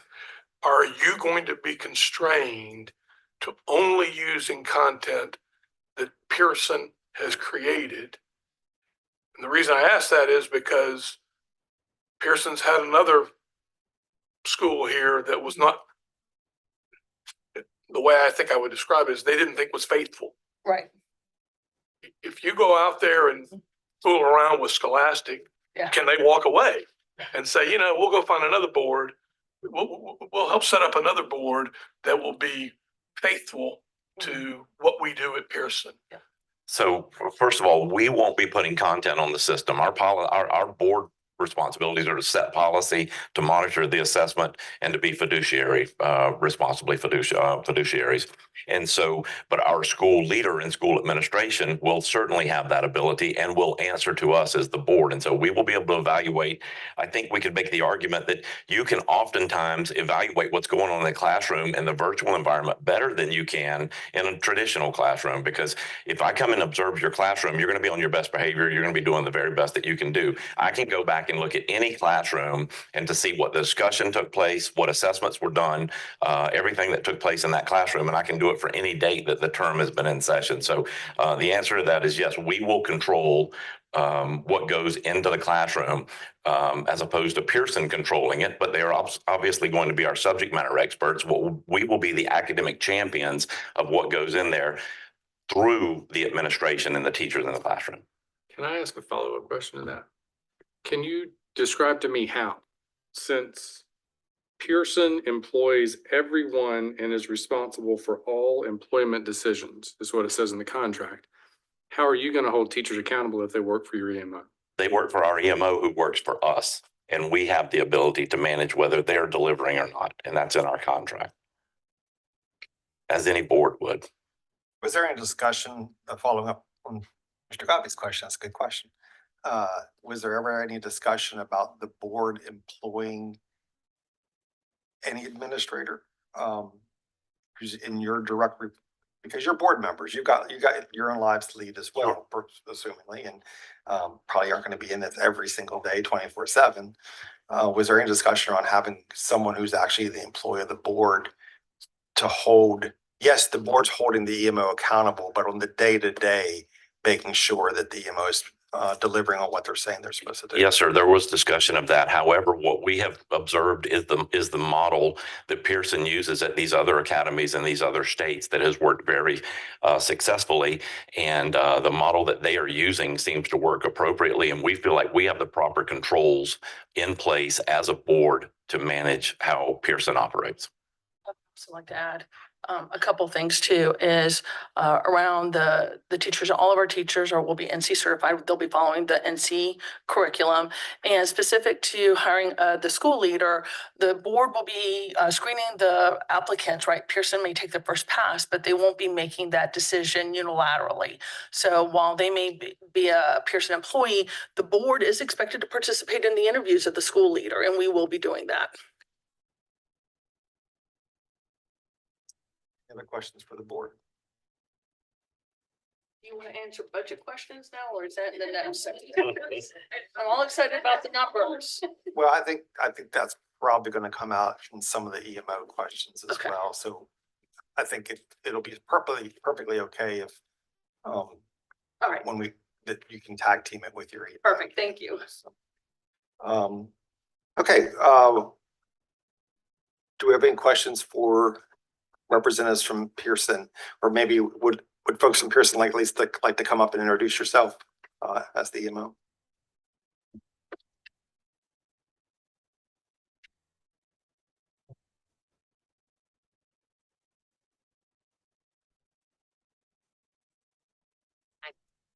Thank you all very much. I know you just asked us to introduce ourselves. I'm Megan Arthur, Policy and Partnerships with Pearson Virtual Schools.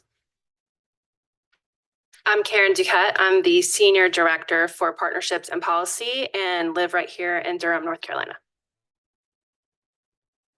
Hi, good afternoon. I'm Mindy Wisman, Senior Director of School Financial Services. Afternoon, Brian Rasta. I'm the Director of School Operations. I will have the opportunity to work directly with this board supervising the school leader and working with the board in overseeing all areas of school operations. Thank you. Thank you for being here today.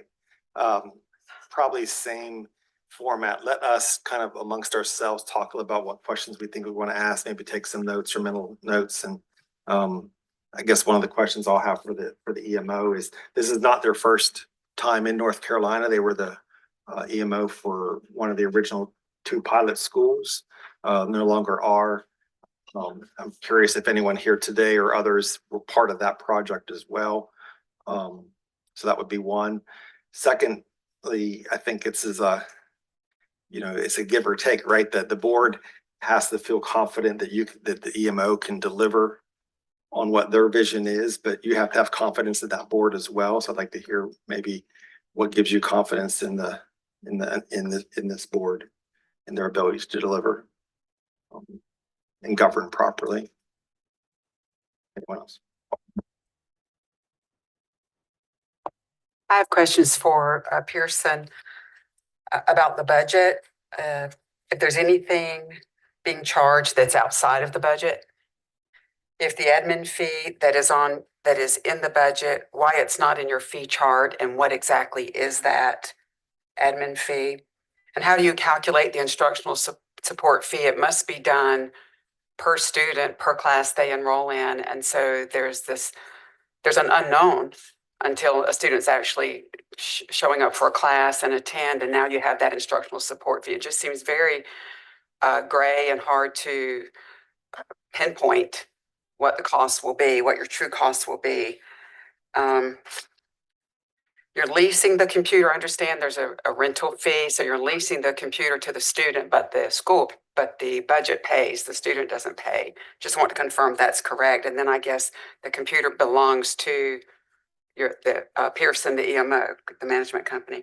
And it looks like your computers are required to have Windows 10, which won't be supported after next October. So I wondered if that's being addressed.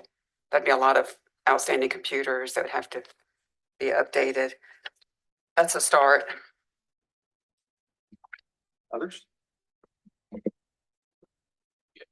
Can you describe, the money's gonna be pulled down from the state? Does it go to the board and then the board pays you fees? You guys sweep the entire amount of money? Can you tell us how that transaction happens? Does the board ever sit on an appropriated fund balance of some sort?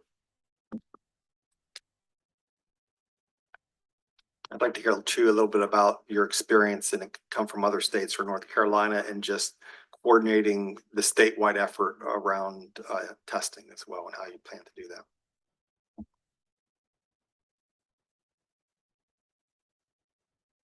Why don't we start with those? Let's get the ball rolling. Yeah.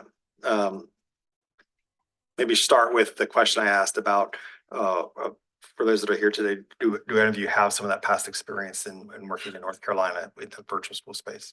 So again, I'm Karen Ducat. I think I may be the only one, I believe,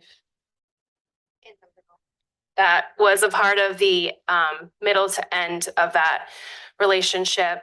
I think probably many of you that have been here for a long time have more details to that situation, but what I would say is there was some issues with fidelity to the model. There was some disagreement in how we should pursue attendance, curriculum, staff, and some other things that we decided mutually that it was best to end that relationship. I don't want to speak negatively about them today. It seems like they're doing wonderfully.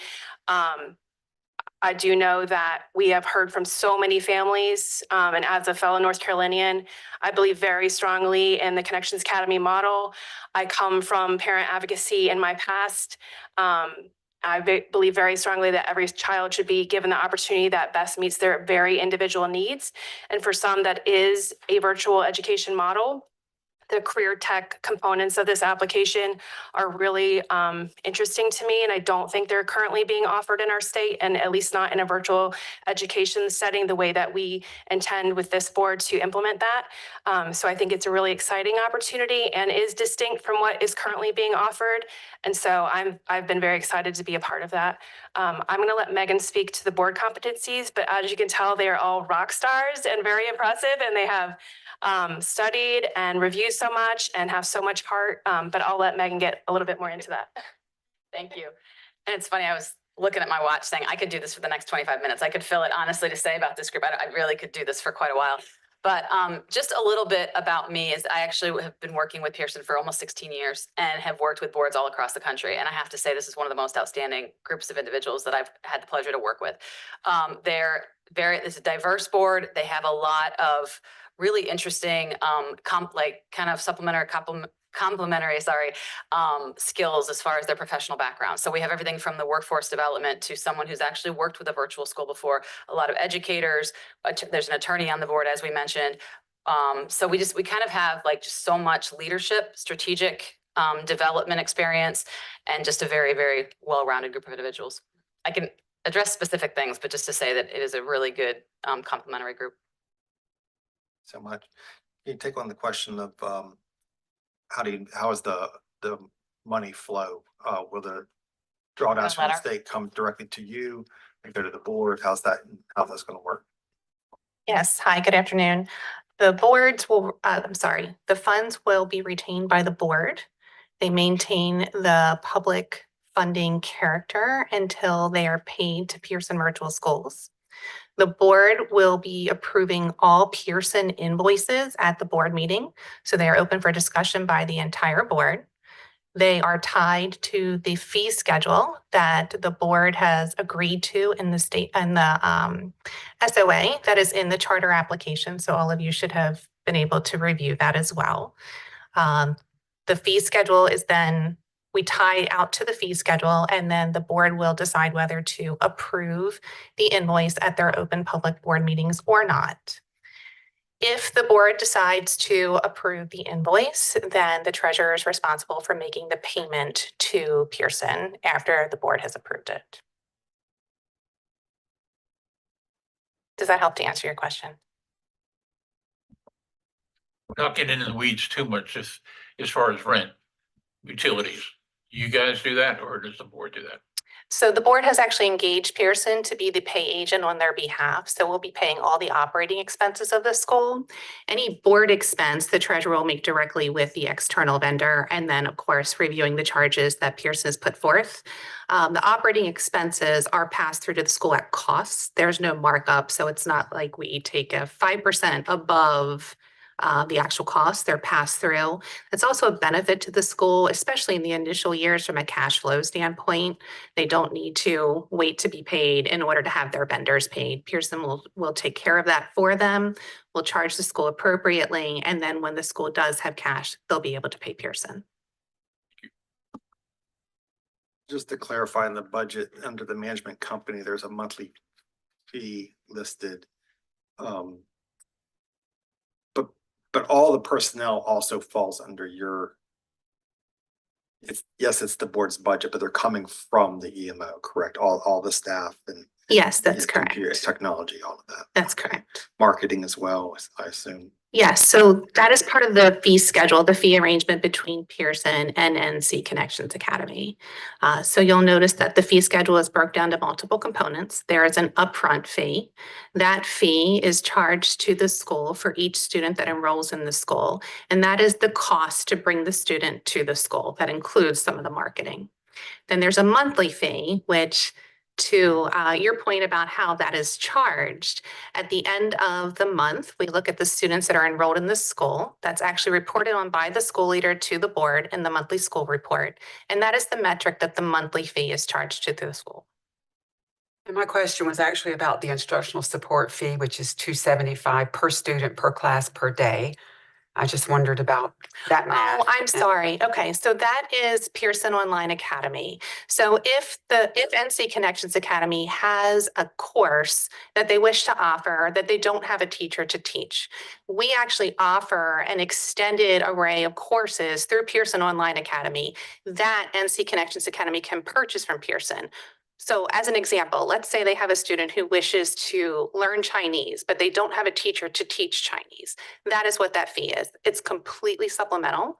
So it's not charged unless they have a student who enrolls in a particular course into Pearson Online Academy. Okay, that wasn't clear, so thank you. I had studied your fee table. You also have the benefits under supplemental, so how does that work? Yes. So benefits are charged at 26% of compensation. And that covers a full array of things from workers' comp insurance to health insurance. And Pearson actually offers a really wide variety of benefits to their teachers. I mean, that could be tuition reimbursement or pet insurance even. And so all of that is included in the 26%. Also, the cost to administer all those plans is included in that 26%. So it is supplemental, right? The board could go and piece that out individually. The benefit to using Pearson's platform is not only is it vast, and we have lots of different offerings for the staff, but Pearson can leverage their buying power, right? So we have thousands of employees across the states, the country. And so if you know anything about insurance, the smaller your population, the more expensive it is. So this helps to bring the cost down for the school. You would think in your operations budget where you have your upfront instructional fee and you have the upfront fee and then you have the monthly fee. Year one, if we're using 750 students, you think it would be easy math. Someone like you could come in, right? But I don't get your numbers. Yeah. It So- certainly is not as easy as it might be. It's not. Right. So there will be students that come to the school and enroll in the school, but don't actually attend. So we've used what we see as the average across the new Connections Academy schools, which is about a 35% turnover rate. So that is actually factored into the upfront fee. The monthly fee is a little bit easier to calculate. And then of course, if the board was ever to exceed cost over revenue, then Pearson offers the deficit protection credit. And so that's actually built into years 1 and 2 in the application. And so all of that is netted into that fee. I did see that. Is that it's limited to years 1 and 2? It is not. Oh, okay. That's just what this budget required based on the state's template. Okay. And then where is that staff? I think it's about $1,000 a month per staff member. That's included in the monthly budget, fees. Where is that? That's included in the monthly fees. I noticed there's a chart that shows performance of the Connections Academy schools and other locations. And in all of those instances, they were doing better than the state average. Is that because you only listed the ones where you're better than the other states, or does that include all of them? I'm just the finance person. Yeah. I'll turn it over. Are we looking at the universe of the places where you've been tested and compared to the state? Yeah, I think a couple of things are important, and it's a good question. Obviously, there are some years in some states where a school may fall slightly below the state average, depending on the state, new state frameworks and what have you, they're different. We obviously taking a look at North Carolina, and I've had the opportunity, I'm the educator here. So former full disclosure, 2010 to 2013 school leader of Arizona Connections Academy. And then for the last 11 years, I've had the opportunity to support school leaders of Connections Academy schools. And I think the key component is part of this discussion. The nature of an online school is you're not just going to have 750 kids come in any given year. For some kids, this is going to be their last chance. For some kids, they're so far behind, their parent doesn't know what to do, so they're going to enroll them here. The mobility rate in online schools, not just Connections Academy, but most, is somewhere around 40%. So you're going to have kids that are going to be coming in and going. So to me, part of the reason I'm committed to this effort is because I've worked with students who were dropping out if they didn't have another option. They were going to work from home, study for a GED, do whatever they could do to get through that finish line. I'll be very honest, when I look at those numbers, I take tremendous pride because those are not skewed numbers that we're showing. And it's not apples to apples with the school down the block. We're getting kids that are coming in or way behind their peers. Okay, when you say those are not skewed numbers, are you telling me in the application, you've reported all the state comparisons? I don't know the exact, if it's for a given state, what they've provided you is accurate. If you're asking me the question, do we have schools that have fallen below the state average? Yes, sir, that's happened before. Okay, and those are not those are not shown there. Do you know if are there as many where you're behind the state average as you are above the state average? No, sir. So you're above the state average. Overall, if it's a composite way you've been provided, it's accurate. It's not a composite, it's a list. Yes, sir. We got a list of ACT scores for Connections Academy, and then a comparison to the state, the rest of the state. Mm-hmm. In every one of those in every one of them that's presented to us, you guys beat it. I think what you're telling me is, no, there's sometimes we don't beat it. We just didn't tell you about it. Yes, sir. Okay. I have a question. I understand that cyber their enrollment seems to be going down a little bit. K-12 is not increasing like we probably had thought.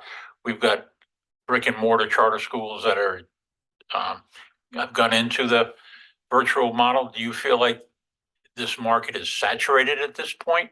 Are you confident that you're going to be able to, and is the board confident that you'll be able to meet these numbers with what looks like some potential saturation? Yes, sir.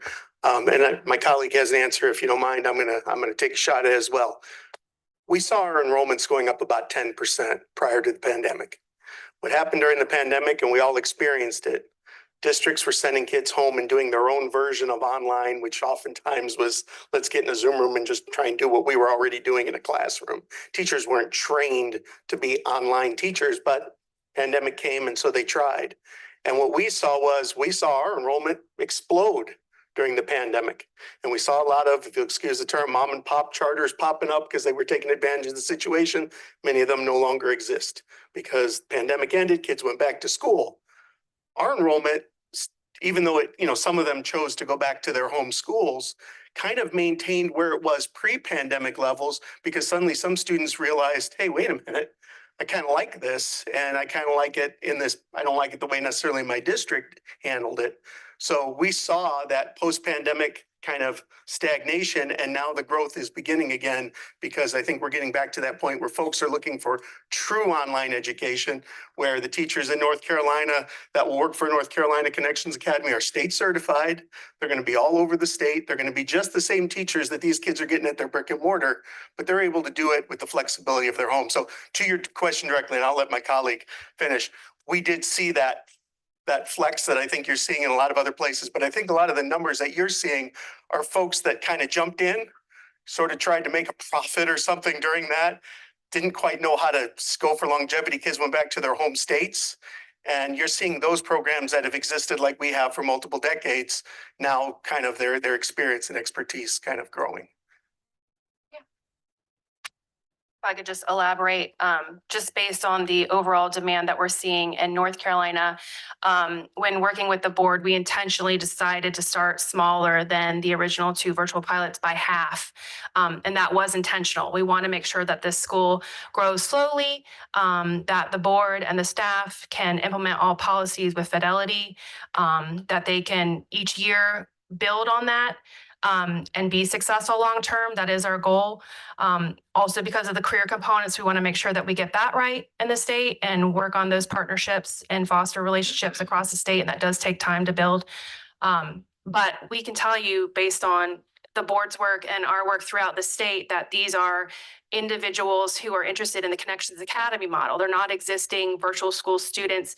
They might be in their district perhaps, but they are homeschoolers or they are very much interested in attending a statewide Connections Academy model, but for one being offered until this most recent legislation. So we feel very confident about hitting that number. And if I could clarify what Alexis was saying earlier about the 750 students, that can fluctuate up and down, somewhat, and the budget is tied to that. But we know that within charter contracts, if there is a cap provided, that the board as well as Pearson will abide by that cap. Absolutely. Your salaries are huge for the lead administrator. Exactly what are the qualities or the qualifications of a lead administrator? I'll let my educator answer that one. That's a huge salary. I would tell you that lots of the administrative salaries are significantly more than we normally see in schools. But the teacher salaries are not. They're in line. But that's why I want to know about the lead. Absolutely. One of the things that I think we can all agree on, that the success of school is based on the success of their leadership. And one of the things, yes, ma'am. Absolutely. If you look at a cross-reference of the school leaders across Connections Academy schools, and again, kind of sets our expectation, is obviously the given is state certification, obviously at a minimum. But then we're looking for someone who has a track record of excellence, not just in their educational experience, but then their experience as a school leader. So typically, we're not getting a school leader that I just finished 3 years of teaching. I happen to get my master's in school leadership, and now I'm looking to come. That tends to be a lower salaried individual.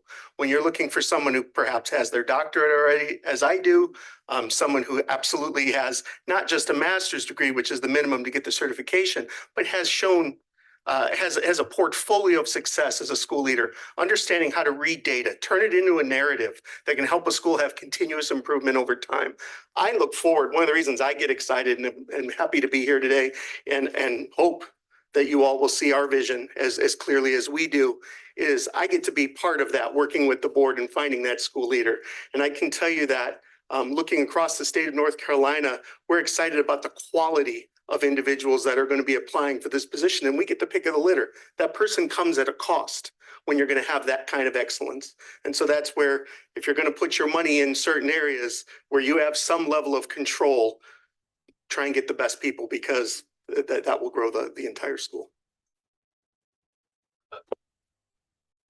The Connections Academy model, you work with schools all over the country. Yes, sir. Do any of those schools use any content that is not produced by Pearson? Yes, sir. I can tell you that at any given moment, I personally right now am serving as director of school operations for 5 schools. And I can tell you that across those 5 schools, I'll speak to directly, they have anywhere between 20 and 30 pilots going on, where that school came and said, I've got a school, I currently am working with Nevada Connections Academy. And this is a school, their state framework changed. And there's a heavy focus on students, ELL students, English as a second language. And so, obviously, while we feel we have a robust program, the specifics of Nevada was different than what our typical program creates, and they needed it yesterday. So we worked with that board. We worked with those teachers to find a third-party curriculum that would meet the needs of Nevada. And we're piloting it for a year. All we ask them is give us an opportunity during that time to create something that matches the quality of what you're using. If not, ultimately, we will continue to make sure they're meeting state recommendations. So at any given time, it would be very dumb on our point to just be blinders to anything else that's out there. We welcome the opportunity to pilot other programs and other curriculum that's out there. And I think our main ask has always been, give us an opportunity to study what it is that you see value in and see if we can create something better. Any other questions for the EMO? Can you address how, whether it's how you did it here in North Carolina or how you do it in other states, handle state testing requirements? And yes, sir. Kind of the logistics behind all of that. This is one of the great challenges, I would say, of a school leader, especially if they've not worked in the virtual environment. I think most of us here, if we think back to any time we had to do state testing, it was take out your number 2 pencil. And we're going to take this week, and you learn in your classroom with your teacher that you're familiar with, taking whatever the standardized test is. And in many cases now, your average brick and mortar has a computer lab, and they all section times for the kids to go down with their teacher and have a computer lab. In the virtual world, this isn't how this works, unfortunately. Students have to go to location to test. So what does that mean then for the new school leader? They need to make sure that they're hiring people from all over the state, so that those folks can go out and proctor at local. We utilize everything from hotel space to we make contact folks here and say, do you have available testing space that students can come? We want to make sure students don't have to travel far to go to their state testing, that they will have an NCCA teacher there to proctor, and normally multiple. And then we work with third parties to provide the technology for that location so that the students can sit down and take those tests. Sir, going back to your original question about when we look at state averages, and I kind of mentioned, we feel like part of the challenges with mobility. The other piece is, man, I always kind of say this story, and I don't want to take too long, but you're a 10-year-old and you're sitting down for state testing. It's very different if you're doing it in your classroom with your teacher than going to the Hampton Inn, where maybe your family went on vacation. You're asked to sit down in front of a computer you've never seen before, and you're smelling the free breakfast or whatever, and you've got a proctor that you may not know, and then you're expected to do your best on that test. Our kids perform, and it's because we do everything we can do to make their environment comfortable so that they can demonstrate what they know. Is this going to give you a budget of about $500,000 in testing fees? Yes, because you got to rent out these spots. You've got to get the technology there. You've got to send your teachers. They're probably staying the night in that location. So that's a big piece of the budget is testing, because one of the states I also support is Arkansas. They do remote testing. The state allows for the kids to be proctored at home. North Carolina's not there yet. Very few states are. But the hope is eventually when you get there, the kids will already have a laptop they're familiar with. They'll be on a webcam. They'll be proctored by a teacher. But until that comes, it's all over the state. We send everybody out, and it's quite an effort, but we typically get 95% participation. Any additional questions? We're actually running up on time. So.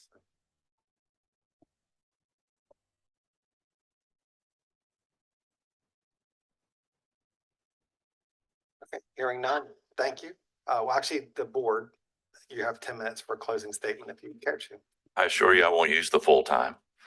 I can get us back on schedule a little bit. So first of all, thank you for the opportunity to review our application today. We're grateful for your time. I know that you're all busy. We're excited about delivering this individually tailored learning plan for these students of North Carolina. We think we have some very unique components here that are really just fall into the buckets of the robust college pathway and the career pathway that comes with the partnerships with Home Depot and Coursera and CAPS Network that will give these students so many things that our traditional students in the classroom don't have.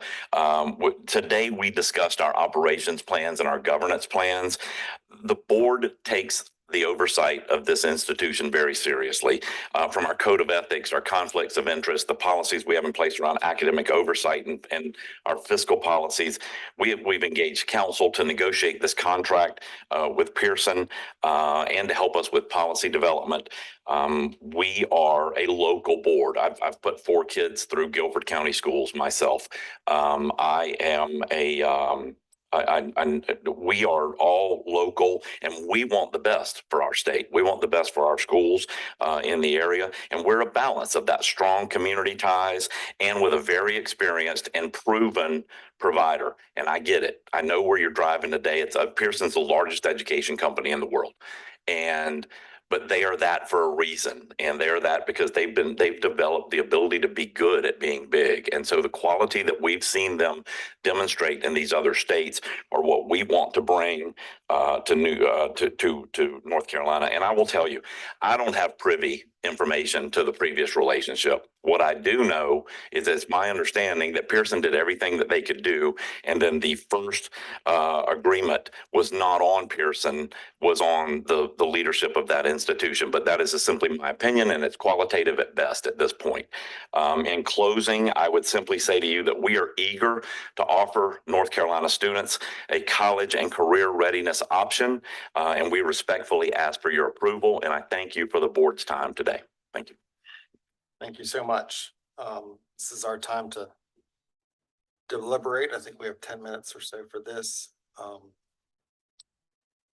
As a reminder, we have 3 options today. We can move the applicant to the ready to open process. We can deny the applicant, or we can move them to a second interview if we felt that was necessary. Would anyone like to start? If not, I will. So 3 things that I like, and then one that isn't really it's not a dislike, it's just a caution. And it is unfair to compare applicants, I guess, but I'm going to do it anyways. I appreciated the board in their opening comments. You heard a lot about what they're going to do for students and how they're going to work to govern a school. What you didn't hear was it's about the technology.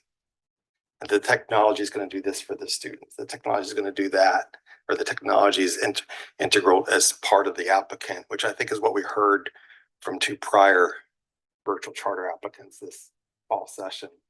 So I do appreciate that. I think that they are focused on the student. I like the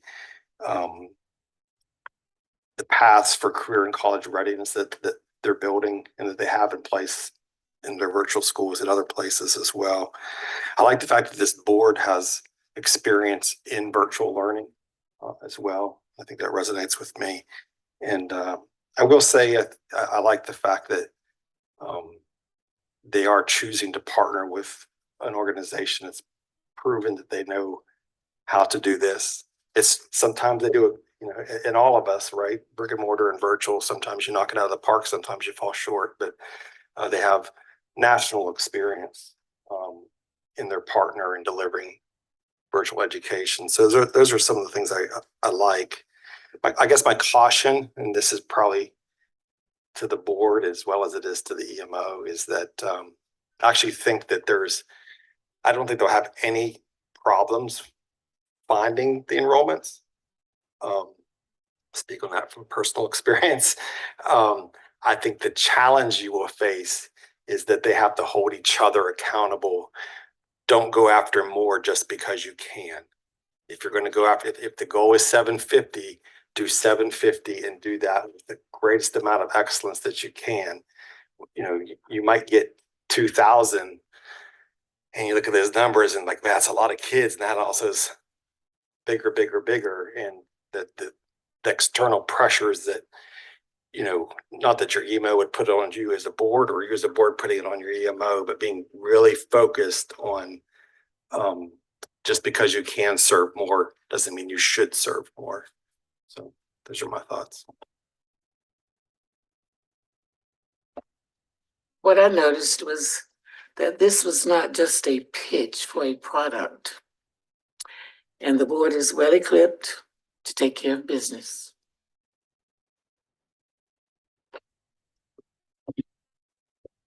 Yeah, and I agree with exactly what you just said, Bruce, about I would have liked to seen a informal cap so they just wouldn't get big because they could, but I understand as us in the charter school world, we don't want to do that very often, so I'm not going to hold that against you. Is this market saturated? I think our market will tell us if it is or not, and then we'll adjust to that. There seems to be a market for this. This is a very experienced company, and for someone that was at OCS when Connections was there, the last time I can say it wasn't really Connections. Well, I don't know how to say that correctly, but I was a little disappointed that you didn't respond, that you did your due diligence on what was going on, but I'll take that. You didn't want to get into say something publicly that we'd all get in trouble with, but I do want to say that. Thank you. Yeah, I want to say I'm a little leery. This is a management organization that isn't just a management organization. It's also going to produce basically all the content that is. So it's managing, it's choosing the content, it's delivering, it's getting paid for the content that it delivers. So that it's all balled together in a way that is very restrictive. Having said that, Pearson produces an enormous amount of content, and it also provides, therefore, opportunities for students who have a unique interest to be able to within the confines of this charter school to take a class that they wouldn't normally be able to get because Pearson already has that available and integrated into the system. So I'm leery, but I also want to be modest in there's obviously more than one way to run schools, and I don't want to err on the side of saying no because I on the front end can't see the benefit. There may be benefits there that, and I certainly see the benefits. There are benefits. I don't want to suggest that there are none. But we've already seen a situation where Pearson walked away from a situation previously. I just kind of wonder whether or not in a different world, Pearson even really benefits from having a local board. I know we require that they have it, but in a different world, would they be better off just running their own school and not having that pesky board be in the way because an organization like ours has to have it?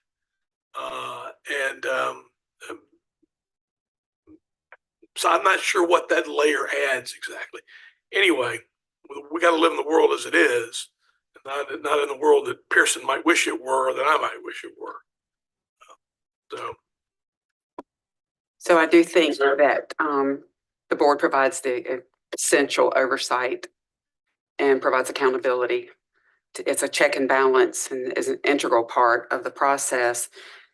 And I think Karen and Megan said it's a very strong board, incredibly accomplished and hardworking, goal focused. I think they brought and local and diverse. You just brought a great board together to put this charter forward. It's expensive. You get like 7 million in year one, 33.5 million in year 5. That's a lot of money to not have a facility, right? So a cyber virtual you're not paying for a building. But I see with that, you have the online learning platform, the course sharing network, the tech ed, the digital credentials with Credly, career expectation, the student information system. It goes on and on and on, the various things that are being provided, the good school model, the dual enrollment. So you're supporting so much. It takes a lot of people, and they are for the most part well paid. And that can grow in future years. As far we were talking about teacher salary a little bit there, Todd. So I think this board has to determine, if we think our students are ready for something of this size at this cost, and if that would be a benefit to our own educational structure in the state. I don't know of any current program in the state that's doing it this well virtually. It's according to the data that's been submitted, they just have a very strong performance. They've demonstrated that Pearson has, and this board has confidence in them. And if people don't want that curriculum, parents do what they do everywhere. They'll go where there's the curriculum that they want. If they prefer not to have this curriculum, that's the choice. That's the educational choice component. So I think I know that there was a prior relationship that is in the past, and this board's not a part of that. They don't understand that, and there were problems with apparently communication in the partnership. And I don't think that I would hold that against this group today, that they need to have a fresh start, really based on all of the data that they submitted in their application of the performances across the country and in other states. Any other comments or questions, thoughts? Hearing none, would anyone like to make a motion?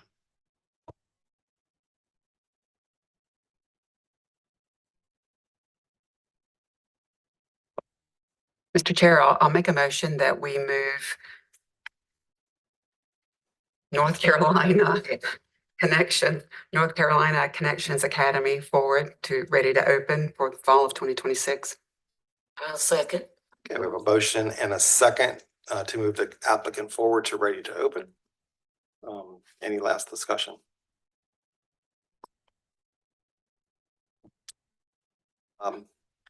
Nikki, would do roll call vote, please? Yes. Bruce Friend, Aye. Rita Hare, Aye. Dave Machado, Hilda Parlay, Approved. Todd Godby,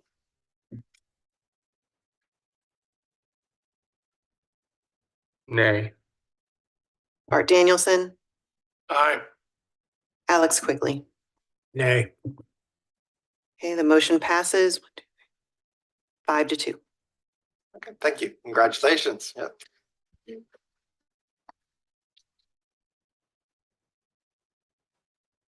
We'll be hearing from the office regarding next steps in terms of RTO process.